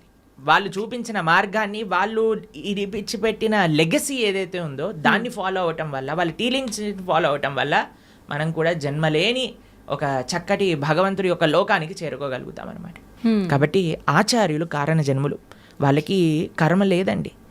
ఏ మహా భగవద్భక్తుడు ఆవిర్భవించినప్పుడు భగవంతుడు స్వయంగా ప్రేరణ చేస్తే, అయ్యా నువ్వు వెళ్ళి జనాలను ఉద్ధరించు అని చెప్తే కానీ వాళ్ళు రారు. అటువంటి మహాభాగవతోత్తములని మనం కూడా ఆశ్రయిస్తే మనం కూడా ఈ జన్మ రాహిత్యం పొంది భగవంతుడి యొక్క సేవ చక్కగా ఆ భగవంతుడి యొక్క లోకంలో చేసుకోగలుగుతాం అన్నమాట. ప్రభుజీ, ప్రతి ఒక్కరికి కూడా ముందు జన్మకు సంబంధించిన వాసనలను బట్టి పాపపుణ్యాలు ఉంటాయి కదా, మరి వాళ్ళకు అంత గత జన్మలకు సంబంధించిన ఉంటాయి కదా, మరి వాళ్ళకి ఎందుకు ఉండవు కర్మలు? ఆచార్యులక, మహాభాగవతోత్తములక, ఎందుకంటే వాళ్ళు భగవంతుడు పంపిస్తే ఈ ప్రపంచంలోకి వచ్చిన వాళ్ళు. వాళ్ళందరూ కూడా భగవంతుడి యొక్క లోకంలో ఉండేవాళ్ళు అనమాట. అయ్యా నువ్వు ఉద్ధరించడానికి వెళ్ళు అని వాళ్ళని పంపిస్తే వాళ్ళు వచ్చి మనల్ని ఉద్ధరించడానికి ప్రయత్నం చేస్తారు. కాబట్టి వాళ్ళు ఏదో మనలాగా కర్మ వల్ల పుణ్యపాపాలు అనుభవించడానికి వచ్చిన వాళ్ళు కాదనమాట. భగవంతుడు తన యొక్క సొంత కృపతో, స్వామి నువ్వు వెళ్ళి ఈ ప్రపంచంలో ఉండే వాళ్ళందరూ కష్టపడిపోతున్నారు, పాపం వీళ్ళందరికీ ఏమి ధర్మం ఏంటి అధర్మం అంటే ఏం తెలియట్లేదు, కాబట్టి నువ్వు వెళ్ళి నీ భక్తి ద్వారా, నీ ఆచరణ ద్వారా 10 మందికి తెలియజేయి, వాళ్ళందరినీ కూడా మంచి మార్గంలో నడిపించు అని చెప్పి పంపిస్తే వాళ్ళు భగవంతుడి దగ్గర నుంచి కిందికి వస్తారు. ఓకే, అలా ప్రభుజీ ధర్మం ధర్మం అంటున్నాం. ధర్మము, జ్ఞానము, భక్తి, కర్మ ఇవన్నీ మాట్లాడుకుంటున్నాం. అసలు ఇవన్నీ అంటే ఏంటి? నిజంగా వీటన్నింటినీ మనం గనక వీటి కరెక్ట్ మార్గంలో గనక వెళ్ళగలిగితే వీటి ద్వారా నిజంగా భగవంతుని ఎలా చేరుకుంటాం అసలు? మీరు అన్న క్వశ్చన్లో చాలా టర్మ్స్ ఉన్నాయి. ధర్మము, జ్ఞానము, భక్తి, కర్మ ఇవన్నీ ఒక్కొక్క విశ్లేషణ చేయవలసిన ఒక్కొక్క పాడ్కాస్ట్ కి సంబంధించిన టాపిక్స్ అనమాట మీరు అడిగింది. సాధారణంగా ప్రతి ఒక్కరు ఎవ్వరు నోరు తెరిచినా కూడా ఇవే జనరల్ గా డిస్కస్ చేస్తుంటారు కదా ప్రభుజీ. మన అన్నిటికంటే పెద్ద మిస్కన్సెప్షన్ ఏంటి అని అంటే, ఎవరికి తోచింది వాళ్ళు ధర్మం అనుకుంటారు. నాకు తెలిసిందే ధర్మము, అంతే. నేను ఇది ఇలా చేశాను కాబట్టి ఇదే ధర్మము, నాకు ఇలా తెలుస్తుంది కాబట్టి ఇదే భక్తి, నేను ఇచ్చేస్తాను ఇదే నాకు జ్ఞానము, నాకున్నదే గొప్ప జ్ఞానము. ఇదంతా కాదండి, చాలా సింపుల్. ధర్మస్తు సాక్షాత్ భగవత్ ప్రణీతం. ధర్మం అంటే భగవంతుడు చెప్పింది. భగవంతుడు ఏం చెప్పాడు, ఎక్కడ చెప్పాడు మీకు తెలుసా? తెలీదు. భగవంతుడు అసలు ఏం మాట్లాడారు, అసలు ఏం చెప్పారు అనే విషయం తెలుసా మనకి? భగవంతుడు చెప్పింది భగవద్గీత. మనకి బేసిక్ ధర్మం ఎవరైనా అనుకున్నారనుకోండి, అరే నాకు మన సనాతన ధర్మంలో చెప్పిన ధర్మం ఏంటి తెలుసుకుందాము అని అనుకుంటే వాళ్ళు అసలు ఏం చదవాలి? భగవద్గీత చదవాలి ప్రభుజీ. భగవద్గీత కంపల్సరీగా చదవాలి మన సనాతన ధర్మంలో. ఎందుకంటే అది ప్రస్థానత్రయములో ఒక పుస్తకం. అన్నిటికంటే మెయిన్ ఫిలాసఫికల్ అండర్స్టాండింగ్, అసలు ధర్మం అంటే ఏమిటి అని తెలుసుకోవడానికి, సనాతన ధర్మం అంటే ఏమిటి తెలుసుకోవడానికి భగవద్గీత తప్పకుండా అధ్యయనం చేసి ఉండాలి. ఎంతమంది హిందువులు భగవద్గీత చదివిన వాళ్ళు ఉన్నారు చెప్పండి? ఎంతమంది అధ్యయనం చేసిన వాళ్ళు ఉన్నారు చెప్పండి? చాలా మందికి ఇంట్రెస్ట్ ఉందండి. ఎందుకంటే కాలం వాళ్ళైతే చదువుతుంటారు. మీరు అలా అనుకుంటున్నారు. మేము ఇప్పుడు భగవద్గీత నేర్పిస్తున్నప్పుడు 3rd క్లాస్ పిల్లల నుంచి 10th క్లాస్ పిల్లల వరకు ఎంతోమంది పిల్లలు కూడా భగవద్గీత పూర్తిగా అధ్యయనం చేయడానికి రెడీగా ఉన్నారు, చేస్తున్నారు కూడా. ఎగ్జామ్స్ కూడా రాస్తున్నారు. పిల్లలు నోట్బుక్ పెట్టుకొని భగవద్గీత నోట్ డౌన్ చేసుకుంటుండే పిల్లలు చాలామంది మన దగ్గర ఉన్నారు. మా యూట్యూబ్ ఛానల్లో మేము భగవద్గీత చెప్పినప్పుడు సుమారుగా 10 లక్షల మంది వీక్షించారు. కాబట్టి ఉన్నారు జనాలు, కానీ ఆ అవేర్నెస్ ఇంకా పెరగాలి. అవును. భగవంతుడు చెప్పింది ధర్మం కానీ ఇక్కడ అక్కడ చెప్పింది ధర్మం కాదు, వీడు వాడు చెప్పింది ధర్మం కాదు. భగవంతుడు చెప్పిన ధర్మానే మనం మాట్లాడాలి. ఇప్పుడు మీరు అడగచ్చు, ప్రభుజీ మరి మీరు చెప్పింది ఎందుకు మేము వినాలి? ఎందుకంటే భగవద్గీతలో చెప్పినది మాత్రమే, భాగవతాది శాస్త్రములలో చెప్పినది మాత్రమే మేము ప్రస్తావన చేస్తాం. మా సొంతంగా ఒక్కటి కూడా అటు ఇటు కల్పించి చెప్పామనుకోండి, అది ధర్మం అవ్వదు అనమాట. ధర్మం అంటే భగవంతుడు చెప్పింది ధర్మము, అది చెప్పే వాళ్ళు ధార్మికులు, దాన్ని ఆచరించే వాళ్ళు ధార్మికులు. ఇది ముఖ్యమైన విషయం అనమాట. కాబట్టి ధర్మం అంటే ఏంటి? భగవంతుడు చెప్పింది ధర్మం. భగవంతుడు ఏమి చెప్తే అది ధర్మము. ఓకే. తర్వాత రెండవ విషయం మీరు అడిగారు ఏంటి? జ్ఞానం. జ్ఞానం అంటే ఏంటి? భగవంతుడు గురించి తెలుసుకోవటమే జ్ఞానం. ఎవరైతే భగవంతుడి గురించి తెలుసుకుంటారో, భగవంతుడు చెప్పింది భగవద్గీత అనుకున్నాం, మరి భగవంతుడి గురించి తెలుసుకోవాలంటే ఏ పుస్తకం చదవాలి? భాగవతం చదవాలి. భాగవతం భగవంతుడి గురించి చెప్పేది, భగవద్గీత భగవంతుడు చెప్పినది. ఈ రెండూ కానీ మనం చదువుకున్నాం అనుకోండి, మనకి భగవంతుడు అంటే ఏమిటి, అసలు భగవంతుడు మనల్ని ఎందుకు సృష్టించారు, అసలు మన కర్తవ్యములేంటి, భగవంతుడిని ఎలా పొందాలి, భగవంతుడికి మనకి ఉండే సంబంధం ఏంటి, అన్ని విషయాలు అర్థమైపోతాయి అన్నమాట. కాబట్టి జ్ఞానము, ధర్మము ఈ రెండు మనం విన్నాం. తర్వాత మూడవది మీరు అడిగినారు భక్తి. భగవంతుడిని చేరే మార్గమే భక్తి. భగవంతుడిని చేరుకోవడానికి ఎన్నో మార్గాలు ఉన్నాయి. అన్నిటికంటే సులభమైనది, అన్నిటికంటే శ్రేష్టమైనది, అన్నిటికంటే ఆనందకరమైనది, అన్నిటికంటే సులభమైనది, అన్నిటికంటే మహోన్నతమైనది ఏదన్నా ఉంటే అది భక్తి మార్గము. తర్వాత లాస్ట్ మీరు అడిగింది కర్మ. మనం చేసే దాన్ని అన్నిటికీ కూడా మనకి రివర్స్లో మరి చేసిన దాన్ని వస్తుంది. ఇది బేసిక్ డెఫినేషన్. కర్మ ఈజ్ వెరీ కాంప్లికేటెడ్, కానీ మనం చేసిన దాని నుంచి మనం తప్పించుకోలేము. ఇది గుర్తుపెట్టుకోవాలి. మనం చేసిన పుణ్యము మనకు వస్తుంది, మనం చేసే పాపము మనకు వస్తుంది, మనం చేసిన భక్తి యొక్క సుకృతి కూడా మనతో పాటు ఉంటుంది. ఇది అర్థం చేసుకోవటం కర్మ. ఇది చాలా డీప్ విషయాలు. మళ్ళీ ఎప్పుడైనా మనకి సమయం ఉన్నప్పుడు కర్మ గురించి, జ్ఞానం గురించి, భక్తి గురించి, అలానే ధర్మం గురించి ఇంకా మనం డీప్గా డిస్కస్ చేసుకోవచ్చు అనమాట. ప్రభుజీ, భక్తి అంటున్నాం. అసలు భక్తి అంటే భగవంతుడికి శరణాగతి చేయడమే అంటారా ప్రభుజీ? సర్వధర్మాన్ పరిత్యజ్య మామేకం శరణం వ్రజ. కరెక్ట్. భక్తి అంటే భగవంతుడికి శరణాగతి చేయడం. అసలు శరణాగతి అంటే ఏంటి? స్వామి నీవు నచ్చింది చెయ్యి, నీకు నచ్చింది, నీకు ఏది కరెక్ట్ అనిపిస్తే అది చెయ్యి. ఒక బేసిక్ ఆస్పెక్ట్ ఆఫ్ శరణాగతి ఏంటి అని అంటే భగవంతుడి పట్ల మనం డిమాండ్ చేయకూడదు, నాకు ఇది మంచిది ఇదే చేయాలి నువ్వు. అలా కాదు, అయ్యా నువ్వు ఏం చేసినా సరే నాకు మంచే చేస్తావు అని మన మనసులో ఉండే భావన. అవశ్య రక్షివో కృష్ణ, నువ్వు తప్పకుండా నన్ను రక్షిస్తావు స్వామి, నువ్వేం చేసినా కరెక్టే చేస్తావు, కాబట్టి నువ్వు నచ్చిందే చెయ్యి తండ్రి అని ఫస్ట్ అన్నిటికంటే బేసిక్ విషయం చెప్తున్న శరణాగతిలో కనీసం ఇది భగవంతుడి దగ్గర అనగలగాలి. కానీ భగవంతుడి దగ్గరికి ఇప్పుడు పూజలు, వ్రతాలు, నోములన్నీ స్టార్ట్ అయిపోతున్నాయి కదా. ఈ నోములో ఇది చేస్తే నాకు ఈ ఫలితం వస్తుంది, ఏ నోము చేస్తే నాకు ఏ ఫలితం వస్తుంది, ఈ స్తోత్రం చదివితే నాకు ఇది అవుతుంది, ఆ పూజ చేస్తే నాకు అది అవుతుంది, ఇన్ని వారాలు ఇది చేస్తే నాకు ఇది అయిపోతుంది. సారీ సార్, ఇది భక్తి కాదు, ఇది కేవలం పూజ, ఆరాధన కాదు. పూజ చేస్తే పుణ్యం వస్తుంది, ఆరాధన చేస్తే భగవంతుడి యొక్క కృప, భగవంతుడి పట్ల ప్రేమ పెరుగుతుందన్నమాట. కాబట్టి తిరువారాధన అని మనము భగవద్భక్తి సాంప్రదాయంలో అంటాం. స్వామి యొక్క ఆరాధన అనేది యూజ్ చేస్తాం. ఆరాధన అంటే ఎప్పుడైతే ప్రేమ ఉంటుందో, అక్కడ ఎటువంటి అపేక్ష ఉండదో అది ఆరాధన అవుతుంది. కానీ నాకు ఇది కావాలి అని మనం చేస్తే అది పూజ అవుతుంది, దానివల్ల పుణ్యం మాత్రమే వస్తుంది, భక్తి రాదు. కాబట్టి మీరు అన్నట్టుగా భగవంతుడి యొక్క పూజ చేయటము లేదా భగవంతుడి యొక్క ఆరాధన చేయడం యొక్క అన్నిటికంటే గొప్ప ఫలితం ఏంటి అని అంటే భగవంతుడికి శరణాగతి చేయుట. స్వామి నేను నీ వాణ్ణి, నీకు చెందిన వాణ్ణి, నువ్వు నాకు ఏం చేసినా సరే అది తప్పకుండా కరెక్టే చేస్తావు అని భగవంతుడికి కంప్లీట్ శరణాగతి, శ్రీకృష్ణ భగవానుడికి కంప్లీట్గా శరణాగతి చేయుట, దాన్నే భక్తి అని అంటారు. చాలా కరెక్ట్గా చెప్పారు మీరు. ఆ భావన చాలా శ్రేష్టమైన భావన, అందరూ అలవర్చుకోవాల్సిన భావన. ప్రభుజీ, ఒక జీవి ముక్తి పొందాలి అంటే మీరు చెప్పినట్టుగా భగవంతుడికి శరణాగతి చేస్తే ముక్తి పొందొచ్చు అంటారా? అదే మార్గం భగవంతుడి దగ్గరికి వెళ్ళడానికి, భగవంతుడి యొక్క సేవ చేయడానికి మార్గమే భక్తి శరణాగతి. ఇంకే మార్గం లేదు. భగవంతుని చేరుకోవడానికి అన్నిటికంటే ఈజియెస్ట్ మార్గం, అన్నిటికంటే బెస్ట్ మార్గం ఏదన్నా ఉంటే అది భక్తియే. ఆ భక్తి తప్ప సమాశ్రితాయై పదపల్లవప్లవం మహత్పదం పుణ్య యశోమురారే భవాంబుదిర్వత్స పదం పరం పదం పదం పదం యద్విపదాం న తేషాం అని అంటారు. సమాశ్రితాయై అంటే శరణాగతి చేయటం.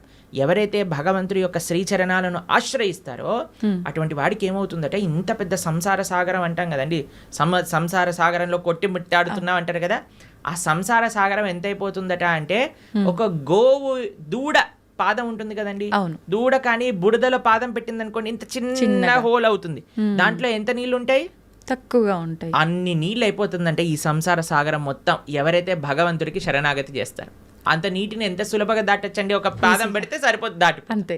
అలా సంసారాన్ని దాటేయచ్చట ఎవరైతే భగవంతుడి యొక్క పాదాలకు శరణాగతి చేస్తారు. కాబట్టి ముక్తి కావాలి, భగవంతుడి దగ్గరికి వెళ్ళి భగవంతుడి యొక్క సేవ చేసుకోవాలి అని అనుకున్న వాళ్ళకి ఏకైక మార్గం ఏమిటి అని అంటే అది భక్తి శరణాగతి మాత్రమే, ఇంకా ఏ మార్గము పని చెయ్యదు. ఓకే ప్రభుజీ, మోక్షం అంటుంటాం, ముక్తి మోక్షం ఒకటేనా? ఇవి రెండు కూడా భగవంతుని చేరుకోవడాన్నే ముక్తి మోక్షం అని అంటారా? ఎస్, ముక్తి మోక్షము అని అంటే చాలా మందికి ఒక మిస్కన్సెప్షన్ ఏముంటుంది అని అంటే భగవంతుల్లోకి వెళ్ళి కలిసిపోవటము అని అనుకుంటారు, ఐక్యం అయిపోవటము అని అంటారు. చాలా మంది ఈ మాట వాడుతూ ఉంటారు అనమాట. ఐక్యం అయిపోవాలి భగవంతుడి లోపల. మనం ఏమి భగవంతుడి లోపల ఐక్యం అవ్వడానికి పుట్టలేదండి. జీవులం అందరూ కూడా జీవేర స్వరూప హోయ్ కృష్ణేర నిత్య దాస్, మనందరం కూడా భగవంతుడి యొక్క సేవ చేయడానికి ఉన్నాం. ఇప్పుడు చూడండి, ఒక చిన్న పిల్ల ఉంది, ఆవిడికి అమ్మ అంటే చాలా ప్రేమ ఉన్నప్పుడు ఆ చిన్న పిల్ల వచ్చి అమ్మతోటి, అమ్మ మళ్ళీ నేను నీ పొట్టలోకి దూరిపోతాను, నీ శరీరంలోకి వెళ్ళిపోతాను అని అంటే, ఒరే శరీరంలోకి వెళ్ళటం ఏంట్రా, నువ్వు అమ్మ అంటే ప్రేమ ఉంది అని అంటే నువ్వు ఏదో ఒక సేవ చేయాలి, అమ్మకి నచ్చినట్టుగా ఉండాలి, అమ్మకి నచ్చే విధంగా ఉండాలి, అదే సేవ కదండి. అమ్మ పొట్టులోకి వెళ్ళిపోవటం ప్రేమనా లేదా అమ్మకి నచ్చే పనులు చేయటం ప్రేమనా? నచ్చే పని చేయటం. కాబట్టి భగవంతుడి యొక్క భక్తి, భగవంతుడి ముక్తి అని అంటే భగవంతుడు లోపలికి వెళ్ళిపోవాలి అని కోరుకోవటం కాదు, భగవంతుణ్ణే అయిపోవాలి అని చాలా మంది అనుకుంటూ ఉంటారు అనమాట. కానీ అది కాదండి ముక్తి అంటే. ముక్తి అంటే భగవంతుడి యొక్క సేవ చేయటం. భగవంతుడి యొక్క సేవ కాదు, భగవంతుడి యొక్క భక్తుల యొక్క సేవ. భగవంతుడి యొక్క భక్తుల యొక్క సేవ కాదు, భగవంతుడి యొక్క భక్తుల యొక్క భక్తుల యొక్క సేవ. భగవంతుడి యొక్క భక్తుల యొక్క భక్తుల యొక్క సేవ కాదు, భగవంతుడి యొక్క భక్తుల యొక్క భక్తుల యొక్క భక్తుల యొక్క సేవ. దాసానుదాసో తవ పాదేయిక మూలం, ఇది ముక్తి అని అంటే. మనం చాలామందికి ప్రశ్న, ఒకవేళ మనకి ముక్తి వచ్చేసింది అనుకోండి, భగవంతుడి దగ్గరికి వెళ్ళిపోవాలి, ఏం చేస్తాము? సేవ చేసుకుంటాం. ఎస్, సేవ చెయ్యాలి అనే వాళ్ళకే అక్కడికి అలౌడ్ ఉంటుంది, లేకపోతే అలౌడ్ ఉండదు అనమాట. నేను కూడా మీరు వైకుంఠానికి ఎందుకు వెళ్తున్నారండి అని వీసా స్టాంపింగ్ వాళ్ళు అడిగారు అనుకోండి, ఏం లేదండి మేము కొద్దిగా మాకు వైకుంఠం చూసి రావాలని ఉంది అనుకోండి, రిజెక్ట్ అనేసిస్తారు. టూరిస్ట్గా వెళ్ళలేము మనం వైకుంఠానికి, పర్మనెంట్ రెసిడెంట్గానే వాళ్ళు వీసా ఇస్తారు. ఆ పర్మనెంట్ రెసిడెంట్లో కూడా పర్మనెంట్ ఎంప్లాయ్మెంట్ ఉంటుందన్నమాట మనకి భగవంతుడి యొక్క సర్వీస్. ఎవరైతే ఎంజాయ్మెంట్ మెంటాలిటీ ఉంటుందో వాళ్ళకి పరలోకానికి ఎలౌడే ఉండదు. ఎవరైతే సేవాభావనలో ఉంటారో వాళ్ళకి మాత్రమే భగవంతుడి దగ్గరికి ఎలౌడ్ ఉంటుంది. ప్రభుజీ, జీవాత్మ అంటుంటారు, జీవుడు జీవాత్మ రెండు ఒకటేనా, వేరు వేరంటారా? ఎస్, మనకి 3 రకాల శరీరములు ఉంటాయి. ఇప్పుడు మీరు చూసే దాన్ని స్థూల శరీరము అని అంటారు. అంటే చర్మము, బ్లడ్, బోన్స్ వీటన్నిటితో ఉండే స్థూల శరీరం అంటారు. దీంట్ లోపల సూక్ష్మ శరీరం అని ఉంటుంది. మన బుద్ధి అహంకారములతో స్థూల శరీరం ఉంటుందన్నమాట. దాని లోపల స్థూల శరీరం, సూక్ష్మ శరీరం, దాని లోపల మనకి కారణ శరీరము అని అంటారు. దాన్ని ఆత్మ, జీవాత్మ అని అంటారు. ఇప్పుడు చూడండి, ఫర్ ఎగ్జాంపుల్ ఇప్పుడే నేను స్టూడియోకి వస్తుంటే ఒకళ్ళు వెళ్ళిపోయారు, ఆయన పక్క నుంచి ఇలా తీసుకెళ్తూ ఉన్నారనమాట. సపోజ్ పలానా వ్యక్తి వెళ్ళిపోయారండి అని అంటారు. వెళ్ళిపోయారు అని అంటే ఇక్కడే కదండి మన ముందే కనిపిస్తున్నారు కదా. మరి వెళ్ళిపోయారు అని ఏం వెళ్ళిపోయింది? ఆత్మ. ఇదే బేసిక్ అండర్స్టాండింగ్. కానీ ఎంతమందికి ఈ విషయం గురించి, అరే ఆత్మ వేరు శరీరం వేరు అని మనం గుర్తించేసామనుకోండి, ఈ శరీరం పైన అంత ఇన్వెస్ట్మెంట్ ఎందుకు చేస్తాం చెప్పండి? అస్సలు ఎవరైనా అద్దెల్ని అలంకరించుకుంటారా? మీకు ఈ స్టూడియో అంటే జస్ట్ రెంట్కే ఇచ్చారంటే మీరు ఒక ₹1,00,00,000 పెట్టి దీన్ని రీమోడిఫికేషన్ చేస్తారా? లేదు, ఆలోచిస్తాం ప్రభుజీ, ఖచ్చితంగా ఆలోచిస్తాం. ఎప్పుడైతే మన సొంత ఇల్లు ఉంటుందో అక్కడ అలంకరించుకుందాం అని అనుకుంటారు కదా. కానీ మనందరం చేసే పని ఏంటి? ఇది తెలుసు, అదే ఈ శరీరము పర్మనెంట్ కాదు, అయినా సరే మనం ఈ శరీర పోషణలో ఉన్నాం. కానీ శరీర పోషణలో ఉండద్దు అని చెప్పట్లేదండి, కానీ ముఖ్యమైన ఆత్మని మర్చిపోరాదు. అది అన్నిటికంటే ముఖ్యం. జీవాత్మ మనము అని అంటే, ఇప్పుడు చూడండి, ఇది నా చెయ్యి అంటాం, నా చెయ్యి, నా షర్ట్, నా వాచ్, నా తల, నా కళ్ళు. మరి నువ్వెవరు? నా నా నా నా అంటున్నావు కదా, మరి నువ్వెవరు అని కానీ మనం ప్రశ్న చేసుకుంటే మనకు తెలుస్తుంది, మనం ఈ శరీరం కాదు. శరీరం అయితే మరి ఆ వ్యక్తి అలానే ఉన్నాడు కదా, వెళ్ళిపోయారు అని ఎందుకు అంటున్నారు? జీవులం మనం, మనందరం కూడా ఆత్మ, అదే జీవాత్మ అంటారు. కేవలం ఈ 3 కాదండి, ఇంకొక ఆయన కూడా మన శరీరంలో ఉన్నారు, ఆయన పరమాత్మ. మన హృదయంలో, హృదయ స్థానంలో 2 ఉంటారు వ్యక్తులు, జీవాత్మ, పరమాత్మ, 2. జీవాత్మ ఎప్పుడైతే పరమాత్మను తెలుసుకొని పరమాత్మకు శరణాగతి చేసి పరమాత్మ సేవ చేస్తారో దాన్నే ముక్తి మోక్షము అనేది. కాబట్టి జీవుడు జీవాత్మ 2 ఒకటే. జీవాత్మ ఒకళ్ళు, పరమాత్మ ఒకళ్ళు. పరమాత్మని తెలుసుకోవటమే జీవుడి యొక్క లక్ష్యం. ప్రభుజీ, ఒకసారి ఆత్మ శరీరాన్ని విడిచి వెళ్ళిన తర్వాత మళ్ళీ ఎంత కాలం పడుతుంది మళ్ళీ ఒక జీవిలో రావటానికి? ప్రాణం అంటే ఏమంటారు, అది ఒక కస్టమైజ్డ్ ప్రాసెస్ అన్నమాట. అది ఎవరికి ఎంతసేపు వాడు నరకంలో ఉంటాడో, ఎంతసేపు స్వర్గంలో ఉంటారో, ఎంత తొందరగా, అవన్నీ ఇంకా మనం చెప్పలేము. చాలా కాంప్లికేటెడ్ కర్మ సిద్ధాంతం అంటే. దానికి ఏం స్పెసిఫిక్ పారామీటర్స్ లేవు. మనతోటి అయినప్పుడే మనకు తెలుస్తుంది ఎన్ని రోజులు ఉన్నాం, మనం ఎక్కడ ఉన్నాం అనేది. కాబట్టి తప్పకుండా ఒక శరీరం నుంచి వదిలిపెట్టి వెళ్ళాక కొన్ని రోజులు ఆ జీవాత్మ అలానే తిరుగుతారు అని చెప్తారు. అందుకే మనము మంచి పుణ్యకర్మలన్నీ చేయడానికి ప్రయత్నం చేస్తాం. 10, 11, 12 అట్లా ఒక్కొక్కరికి ఒక్కొక్క పద్ధతులు ఉంటాయి. దాని తర్వాత వాళ్ళు అక్కడ నుంచి స్వర్గాది లోకములకు, నరకాది లోకములకు వెళ్ళి వాళ్ళ పాప పుణ్యాలన్నీ అనుభవించి మళ్ళీ ఇంకొక శరీరంలోకి దాల్చడానికి ఈ భూలోకంలోకి రావాల్సి వస్తుంది. లేదు, ఆయన చాలా భాగవతోత్తముడు, భగవంతుడికి శరణాగతి చేసి భక్తి చేసిన వాళ్ళు, పుణ్యంతో సంబంధం లేదు, పాపంతో సంబంధం లేదు, సాయిగా యత్గత్వా నా నివర్ధంతే తద్ధామ పరమమ్మ, భగవంతుడి యొక్క లోకానికి చేరుకున్నారనుకోండి, ఇంకా మళ్ళీ పుట్టాల్సిన అవసరం లేదు, పుణ్యము లేదు, పాపం లేదు, ఏ గోల లేదు, ఆనందంగా భగవంతుడి యొక్క సేవలో ఉండొచ్చు. మన సనాతన ధర్మంలో మీరు అర్థం చేసుకోవాల్సినవి 3 ఉన్నాయండి. ఏంటి ప్రభుజీ? ఒకటి పాపం, అంటే మనం చేసే తప్పుడు వాటికి వచ్చే ఫలితాన్ని పాపము అని అంటారు. 2 పుణ్యం, మనం చేసే మంచి పనులకి మనకి రిటర్న్గా వచ్చేది పుణ్యం. ఇంకొకటి 3వది ఉందండి, దాన్ని భక్తి అని అంటారు. భక్తి పుణ్యానికి సంబంధం లేదు, పాపానికి సంబంధం లేదు, ఇది సపరేట్ బ్యాంక్ అకౌంటే. ఎప్పుడైతే మనం ప్రేమతో భగవంతుడిని ఆశ్రయిస్తామో అది పుణ్యం కాదు, అది భక్తి సుకృతి అంటారు, భక్తోన్ముఖ సుకృతి అని అంటారు. ఎవరైతే భక్తి చేస్తారో అటువంటి వాళ్ళు నా స్వర్గానికి వెళ్ళరు, నా నరకానికి వెళ్ళరు, వాళ్ళు వెళ్ళేది భగవంతుడి యొక్క లోకానికి. స్వర్గానికి వెళ్ళినా, నరకానికి వెళ్ళినా, ఇంకా ఏ దేవత యొక్క ప్రపంచానికి వెళ్ళినా సరే, లోకానికి వెళ్ళినా సరే, కృష్ణుడు భగవద్గీతలో చెప్తారు, ఆ బ్రహ్మ భువనాలోక పునరావృత్తినో అర్జున. ఇక్కడ నుంచి బ్రహ్మలోకం అంటే అన్నిటికంటే టాప్ మోస్ట్ లోకం అనమాట. అక్కడ వరకు వెళ్ళిన వాళ్ళు కూడా మళ్ళీ పుట్టాల్సిన అవసరం ఉంటుంది. ఎప్పుడైతే మాముపేత్యత్తు కౌంతయ్య, నన్ను ఆశ్రయించిన వాళ్ళు, ఎవరు చెప్తున్నారు నన్ను అని అంటే కృష్ణుడు అర్జునుడితో చెప్తున్నారు, నన్ను ఆశ్రయించిన వాళ్ళకి మళ్ళీ పుట్టుక అనేది ఉండదు అనే విషయం చెప్తున్నారు. కాబట్టి మనం పుణ్యం పైన ఫోకస్ చేయకూడదు, పాపం పైన ఫోకస్ చేయకూడదు, మనం భక్తి పైన ఫోకస్ చేయాలి. ఇది పర్మనెంట్ సొల్యూషన్ అనమాట. ఓకే ప్రభుజీ, భక్తి వేరు, భగవంతుణ్ణి తెలుసుకోవడం వేరా ప్రభుజీ? రెండు ఒకటేనా? భక్తి మార్గంలో మొట్టమొదటి అడుగు శ్రవణం, అంటే భగవంతుడి గురించి తెలుసుకోవడం. ప్రహ్లాదుని హిరణ్యకశిపుడు అడుగుతారు, అయ్యా నువ్వు స్కూల్కి వెళ్ళావు కదా, బోర్డింగ్ స్కూల్ హాస్టల్కి వెళ్ళావు కదా, ఏం నేర్చుకున్నావు అని అంటే, శ్రవణం కీర్తనం విష్ణు, శ్రవణం అని అంటే భగవంతుడి గురించి వినటము.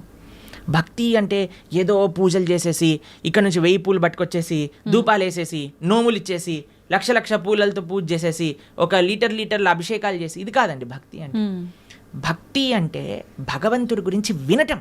ఇది ఎవరు చెప్తున్నారు? పరమ భక్తుడైన ప్రహ్లాదుడు చెప్తున్నాడు. ఫస్ట్ ప్రాసెస్ ఏంటి? శ్రవణం, భగవంతుడి గురించి వినటం. ఏం వినాలి? గీత, భాగవత, రామాయణ అసలు అన్నీ ఏదైతే భగవంతుడి గురించి చెప్తారో వాటిని వినాలి. శ్రవణం, కీర్తనం, దాని తర్వాత మనం చేయాల్సింది జపం. చూడండి ఆయన ఏం ప్రాసెస్లో చెప్తున్నారు, ప్రియారిటీ వైజ్ చెప్తున్నారు అనమాట. శ్రవణం, కీర్తనం, విష్ణో, ఎవరికి చేయాలి ఇది? భగవంతుడైన నారాయణుడు విష్ణువుకి చేయాలి. శ్రవణం, కీర్తనం, విష్ణు, స్మరణం, పాద సేవనం, స్మరిస్తూ ఉండాలి. మనం విన్నది స్మరిస్తూ ఉంటే అప్పుడు మనకి భగవంతుడి పట్ల ప్రేమ పెరుగుతుంది. అప్పుడు మనం భగవంతుడి యొక్క ఆరాధన చేసామనుకోండి, ప్రేమతో ఆరాధన చేయగలుగుతాం. లేకపోతే ఎప్పుడు మనసులో ఈ కోరిక గుర్తొచ్చినంత భగవంతుడు గుర్తురాడు. నిజమే ప్రభుజీ. ఎప్పుడైతే మనం శ్రవణం, కీర్తనం, భగవంతుడి గురించి వింటామో, భగవంతుడి యొక్క నామాన్ని జపం చేస్తామో, అప్పుడు మనం ఆరాధన చేసేటప్పుడు మన మనసు భగవంతుడి పైన ఉంటుంది. కాబట్టి అందరూ కూడా ఫస్ట్ వ్రతాలు, నోములు, పూజలు చేసేయడానికి పరిగెత్తుతూ ఉంటారు. కానీ దాటికంటే ఫస్ట్ ఇనీషియల్ స్టెప్స్ ఏంటి అని అంటే, ఇప్పుడు చూడండి, ఒక ఫస్ట్ ఫ్లోర్కి ఎక్కెళ్ళాలి అని అంటే మనం లాంగ్ జంప్ చేసేసి ఎక్కిస్తామా? ఒకసారి దూకామనుకోండి, ఆయనతో కాళ్ళు చేతులు విరిగిపోతాయి, అంతే. మెల్లమెల్లగా ఎక్కామనుకోండి, కరెక్ట్ పాత్లో మనం వెళ్తూ ఉండొచ్చు అనమాట. అందుకే ఫస్ట్ స్టెప్ ఏంటంటే భగవంతుడి గురించి వినండి, భగవంతుడు గురించి స్మరించండి, భాగవత రామాయణాదులు ఏం చెప్పారో తెలుసుకోండి. అందుకే ఇన్ని గంటలు మనం యూట్యూబ్లలో వీటిలలో చెప్పేది ఎందుకు అని అంటే, జనాలు వినడానికి. వింటే వాళ్ళకి భగవంతుడి గురించి తెలిస్తే మంచి భక్తి మార్గంలో ముందుకెళ్తే అది జీవుడి యొక్క పరమశ్రేయస్సుకి కారణం అవుతుంది. ఓకే ప్రభుజీ, ఒక మంచి భక్తుడిగా ఉండాలి అంటే ఫస్ట్ చేయాల్సింది మీరు చెప్పినట్టుగా భగవంతుడి గురించి వినడమే అంటారా? కరెక్ట్. శ్రవణం, కీర్తనం. ఫస్ట్ ప్రాసెస్ ఏంటి అంటే శ్రవణం. మనం వినడానికి ప్రయత్నం చేయాలి. ఎవరి నుంచి వినడానికి ప్రయత్నం చేయాలి? ఎవరైతే శాస్త్ర అధ్యయనం చేసిన మంచి భక్తులు ఉన్నారు. ఇప్పుడు చూడండి, మార్కెట్లో ఎవరు పడితే వాళ్ళు చెప్పడానికి రెడీ అయిపోయారు. ఇది ఇలా చెయ్యి, ఆ చిట్కా ఇలా చెయ్యి, ఈ పరిష్కారం ఇలా చెయ్యి.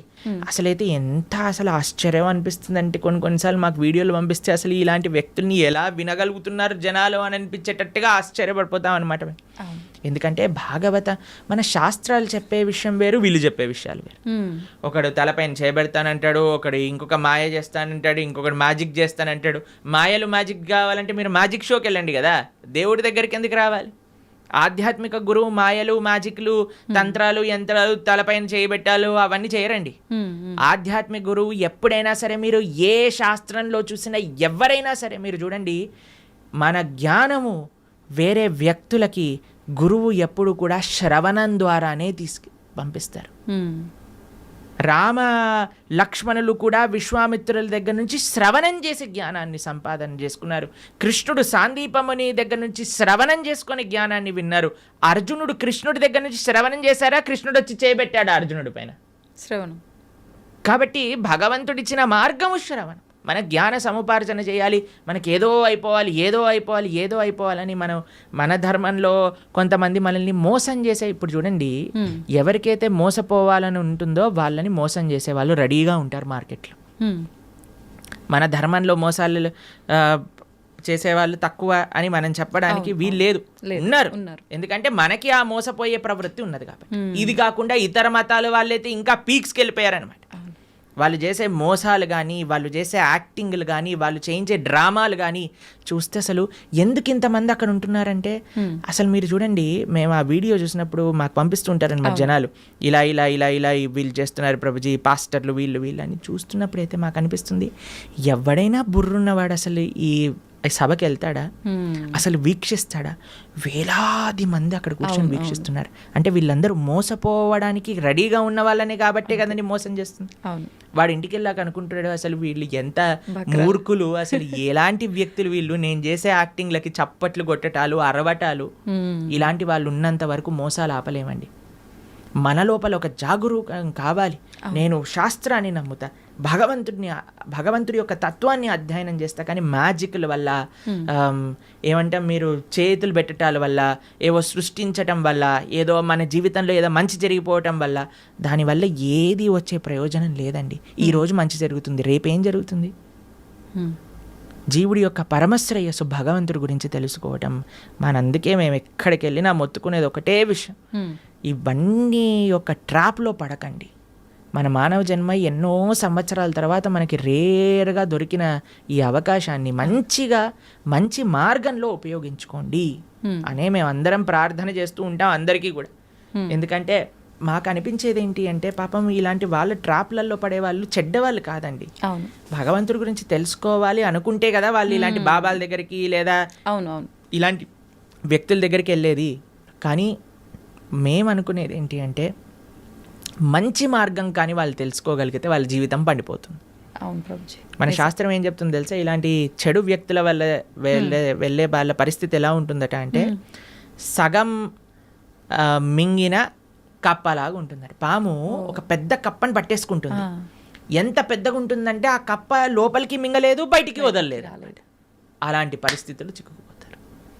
కాబట్టి మీ అందరికీ మేము చేసే ప్రార్థన ఏంటి అంటే, ఎవరైతే శాస్త్రాన్ని అధ్యయనం చేశారో, శాస్త్రపరంగా శాస్త్రసమ్మతంగా మాట్లాడతారో, ఎవరైతే వైదిక సనాతన ధర్మాన్ని ఆచరిస్తూ ఉన్నారో, ఇప్పుడు ఏంటంటే అండి, కలియుగంలో ఎంతోమంది దేవుళ్ళని మ్యానుఫ్యాక్చర్ అయిపోయారు. ఎక్కడ చూసినా వీడి దేవుడు అంటాడు, వాడి దేవుడు అంటాడు, అందరినీ దేవుళ్ళు అనటం ప్రారంభం చేశాం. కానీ ఒక్క విషయం, భగవంతుడు అనేవారు ఎవరైనా ఉంటే అది వేదములు ప్రతిపాదన చేసిన వారు మాత్రమే. కాబట్టి శాస్త్రీయంగా ఎవరైతే ప్రామాణికంగా దైవము అని చెప్పారో వాళ్ళ గురించి తెలుసుకోవటం శ్రేయస్సు. ఆ శాస్త్రీయమైన గ్రంథాలను అధ్యయనం చేయడం శ్రేయస్సు. కానీ మొన్న ఒక 50 సంవత్సరాల ముందో 70 సంవత్సరాల ముందో పుట్టిన గ్రంథాలని మనం చదవాల్సిన అవసరం లేదు. మనం చదవాల్సిన ఏదైనా వాంగ్మయం ఉంటే అది వ్యాసుడిచ్చిన వాంగ్మయం మాత్రమే.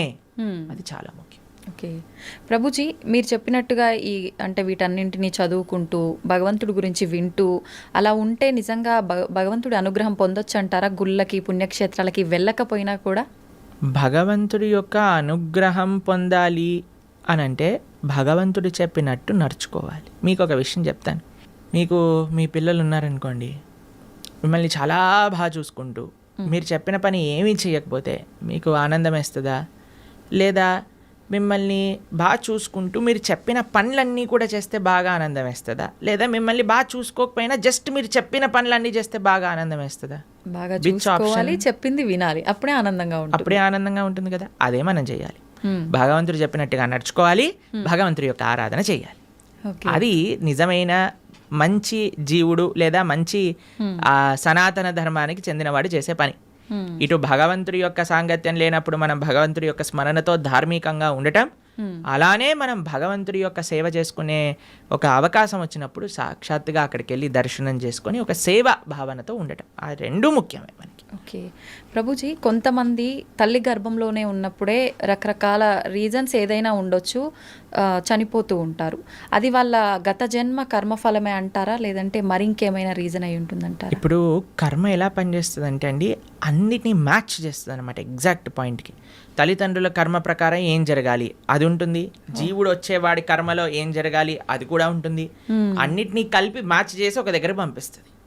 కాబట్టి ఇది ఎవరి కర్మ అని చెప్తే ఆ జీవుడు కర్మనే, అలానే ఆ తల్లిదండ్రుల యొక్క కర్మనే, అందరి కర్మ మిక్స్ అయ్యి పరివారము అని అంటేనే ఒకళ్ళ కర్మ ఒకళ్ళు నెగేట్ చేసుకోవడానికి పుట్టినవారు. Okay okay. కాబట్టి ఇప్పుడు ఈ జన్మలో భార్యాభర్తలు పిల్లలు ఎలా వచ్చారండి, ఎవరు చూస్ చేశారండి, మాకు ఎవరు పిల్లలు పుడతారని ఎలా మనం ఎలాంటి ప్రభావంతో మీరు ఎవరికైతే రుణం ఉందో, ఎవరైతే మిమ్మల్ని పోయిన జన్మలో పెంచారో వాళ్ళకి మీరు మళ్ళీ పిల్లలుగా పుట్టారనుకోండి, వాళ్ళని పెంచి ఆ రుణం పోతుంది అనమాట. లేదు మీకు ఎవరైనా శత్రువులు ఉన్నారనుకోండి, వాళ్ళు కూడా పిల్లలుగా పుట్టచ్చు. ఎందుకంటే వాళ్ళకి మనం చేసిన అపచారాలన్నీ కూడా వాళ్ళు ఇప్పుడు మనతో చేసి మన కర్మ నెగెట్ చేస్తూ ఉంటారనమాట. కాబట్టి అది ఒక పెద్ద కాంప్లికేటెడ్ కార్మిక్ సైకిల్.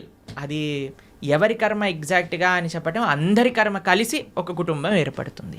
ఒకళ్ళనొకళ్ళ కర్మ ఒకళ్ళనొకళ్ళు నెగెట్ చేసుకుంటూ ఉంటారనమాట. అది కుటుంబం అంటే. ప్రభుజీ, వాళ్ళు కర్మ అనుభవించటానికే మరొక జన్మ తీసుకుంటున్నప్పుడు అంటే బయటికి వచ్చి అనుభవించాలి కదా, కడుపులోనే ఎందుకు అలా అవటం? కడుపులో అనుభవం ఉండదా? కడుపులోనే అనుభవం ఉంటుంది. అంతే అనుభవం ఉండాలి అని కర్మ ఉంటే అంతే అనుభవం అంతే. Okay okay. కాబట్టి జీవుడు తల్లి గర్భములోకి వెళ్ళిన మరుక్షణం నుంచి కాన్షియస్నెస్ స్టార్ట్ అయిపోతుంది, డెవలప్ అవ్వటం అని చెప్తారనమాట. కాబట్టి గర్భస్థ నరకము అని అంటారు. ఇప్పుడు చూడండి, అమ్మ ఇప్పుడు మీరు రెస్పాండ్ అవ్వటం, ఇప్పుడు ప్రహ్లాదుడు గర్భంలో ఉన్నప్పుడే కదండి భగవంతుడి గురించి విన్నది. అవును. పిల్లలు అందుకే చెప్తారు, ఎప్పుడైతే కడుపుతో ఉంటారో అప్పుడు మంచి విషయాలు వినాలని, రామాయణ భాగవతాలు వింటూ ఉండండి, అప్పుడు పుట్టేవాడు మంచి భక్తుడుగా పుడతాడు అని. ఎందుకంటే వాడి లోపల కాన్షియస్నెస్ ఉంది కాబట్టి, వాడు అనుభవిస్తున్నాడు ఏది మంచి ఏది చెడు. అందుకే అమ్మని జాగ్రత్తగా ఇది తినకూడదు ఇవి తినాలి అని ఎందుకు చెప్తారు అని అంటే, వాటి వల్ల ఆ పిల్లవాడికి కూడా ఆ రకమైన బాధ కలుగుతూ ఉంటుంది, లేదా ఆ రకమైన ఆనందం వస్తూ ఉంటుంది అని. కాబట్టి లోపల కూడా వాడు అనుభవిస్తూనే ఉన్నాడు జీవి. ప్రభుజీ, భగవంతుడి అనుగ్రహం అనేది ఇప్పుడు మామూలుగా చెప్తుంటారు కదా ప్రభుజీ, మగవారు ఇంట్లో యజమాని చేసే పూజ వల్ల ఎక్కువ ఫలితం ఉంటుంది, కుటుంబానికి మొత్తం చెందుతుంది. ఆడవారు చేసే పూజా ఫలితం అనేది తనకొక్కతి మాత్రమే చెందుతుంది అని చెప్తుంటారు. ఇది నిజమేనా ప్రభుజీ? ఒకవేళ హస్బెండ్ చేసే పుణ్యంలో 50% భార్యకి చెందుతుంది, భార్య చేసే పుణ్యంలో నయా పైసా హస్బెండ్కి రాదు. హస్బెండ్ చేసే పాపంలో 50% భార్య చేసే పాపంలో 50% హస్బెండ్కి చెందుతుంది, హస్బెండ్ చేసే పాపంలో నయా పైసా భార్యకి రాదు. ఓకే. కాబట్టి ఇలా చూసుకుంటే ladies are more fortunate in one sense. కాబట్టి యజమాని ఎందుకు జాగ్రత్తగా నువ్వు ధార్మికంగా ఉండాలి అని చెప్తున్నారంటే, ఎందుకంటే వాడే ఎక్కువ ట్రిత్లో ఉన్నాడనమాట. వాడు చేసిన దానికి చేయని దానికి అనుభవించాల్సింది వాడే, కాబట్టి జాగ్రత్తగా ఉండు అని చెప్పేది.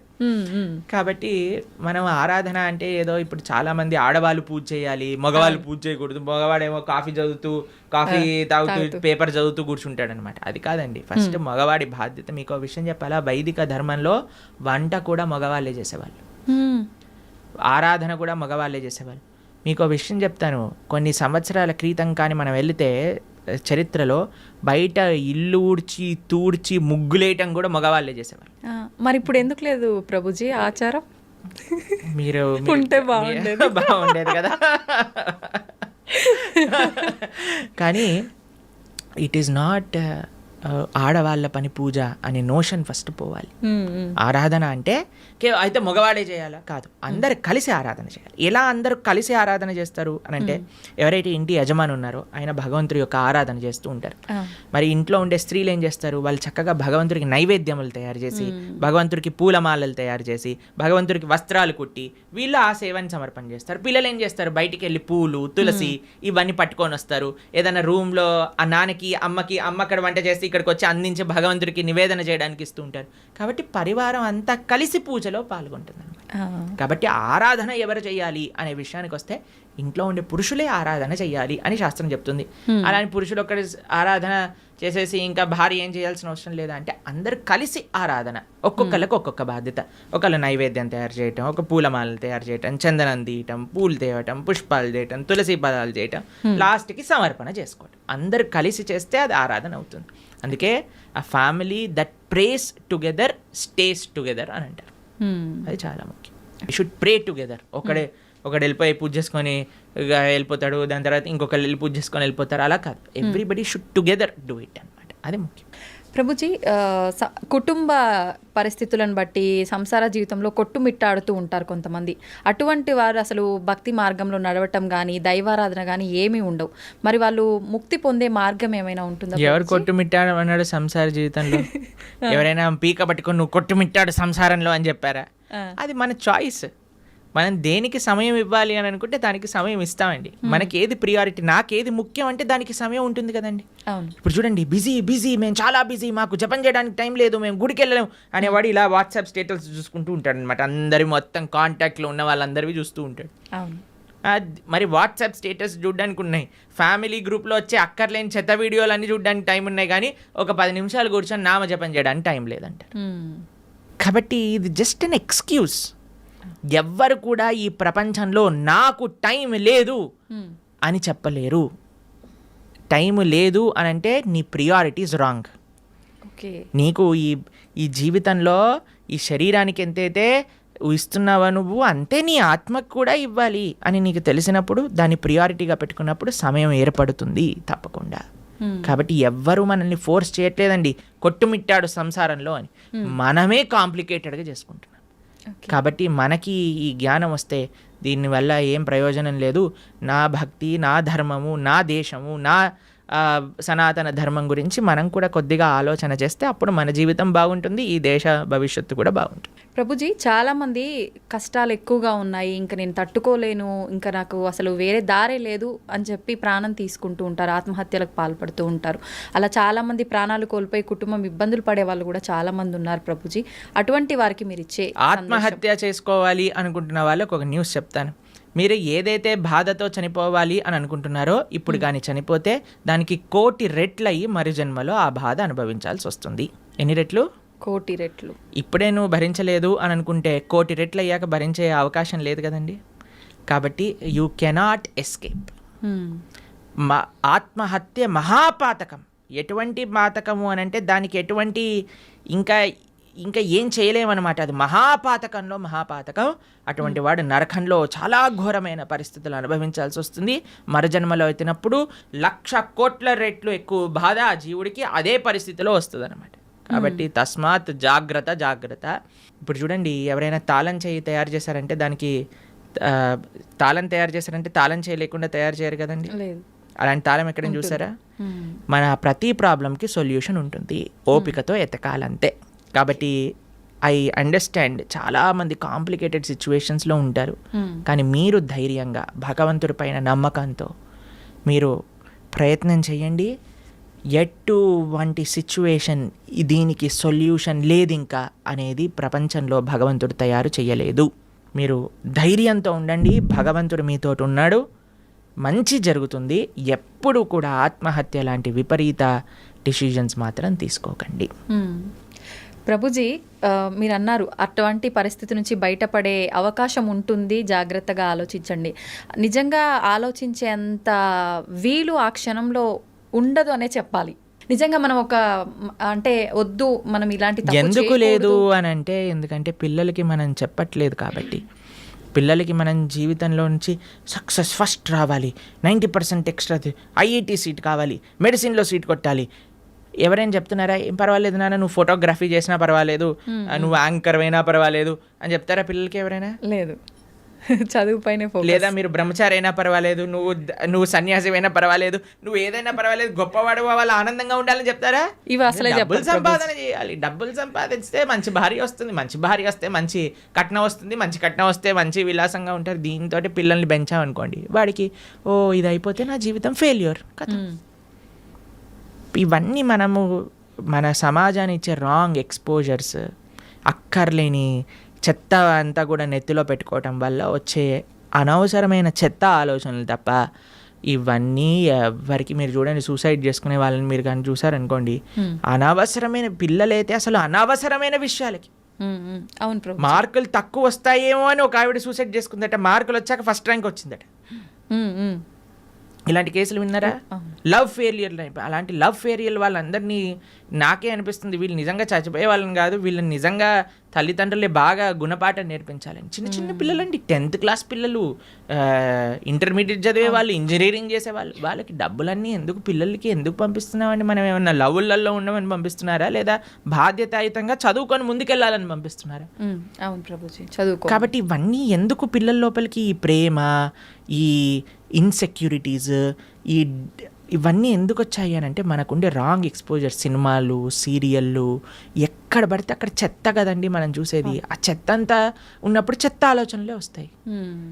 దాన్ని ఇంగ్లీష్లో good in good out, bad in bad out principal అంటారట. గుడ్ ఇన్ గుడ్ అవుట్, మనకి ఏదైతే మంచి ఆలోచనలు ఉన్నాయో, మంచి ఆలోచనలు కానీ, మంచి దృశ్యాలు కానీ, మంచి సాంగత్యం కానీ మనకు ఉందనుకోండి, మంచి ఆలోచనలు వస్తాయి. ఏ కష్టం వచ్చినా సరే, అయ్యా ఏదో ఒక కష్టం ఉన్నా సరే తండ్రి, it is common for everybody, కాబట్టి బయటకు వస్తాయి. ఎందుకంటే సినిమాలలో కష్టాలు చూపించరు కదండి. సినిమాలలో ఏం చూపిస్తారు? అంతే శుభం శుభం హ్యాపీ కార్డ్ వేసేస్తారు అనమాట లాస్ట్కి. He lived happily for ever. కానీ తర్వాత తెలుస్తుంది పెళ్ళి అయ్యాక సార్ నిజాం బాధలు స్టార్ట్ అవుతాయని పెళ్ళిళ్ళలో సినిమాలలో చూపిస్తారా? వాడు ఏదో ప్రేమ ఇది చేసేసుకుంటాడు, తర్వాత లాస్ట్కి విలన్ తోటి ఫైటింగ్ అయిపోతుంది, ఇద్దరు పెళ్లి చేసుకుంటారు, హ్యాపీ అయిపోతుంది. పెళ్ళి అయ్యాక ముందుంది ముసల పండగ, అది తెలియదు కదా వీడికి. అవును. కాబట్టి మనం అన్ని మంచి మంచి విషయాలు, అందుకే ఇప్పుడు చాలాసార్లు మేము ఎప్పుడైనా ఇన్స్టాగ్రామ్లో చూసామనుకోండి, real life and real life అని పంపిస్తుంటారు. రియల్ లైఫ్ అంతా బాగానే ఉంటుందండి, అందరూ కూడా మీరు స్క్రీన్ పైన చూసి అది చేస్తూ ఇది చేస్తూ ఓ వాళ్ళు ఇంత వీళ్ళు ఇంత అని. కానీ ప్రతి ఒక్కళ్ళ జీవితంలో బాధలు ఉన్నాయి, ఇది ఫస్ట్ అర్థం చేసుకోవాలి. మనకొక్కడికే బాధ ఉంది, ప్రపంచం అంతా ఆనందంగా బ్రతుకుతున్నారు అనే అపోహ నుంచి బయటికి రావాలి. ఈ అపోహ ఫస్ట్ మనకు ఉండకూడదు. అందరూ బాగున్నారు, నేను ఒక్కనే బాధపడుతున్నా, అది కాదయ్యా. అందరూ నువ్వు బయటికి వెళ్ళినప్పుడు ఎలా అయితే ఆనందంగా నటిస్తున్నావో అందరూ అలానే నటిస్తున్నారు. ఎవడు బాగున్నాడు అని అంటే ఎవరైతే మన శుద్ధి అహంకారంతో భగవంతుడిని ఆశ్రయించిన వాడు తప్ప మిగతా వాళ్ళందరూ బాధల్లో ఉన్నారు. ఇది 110% సత్యం. ఎక్కడ సైన్స్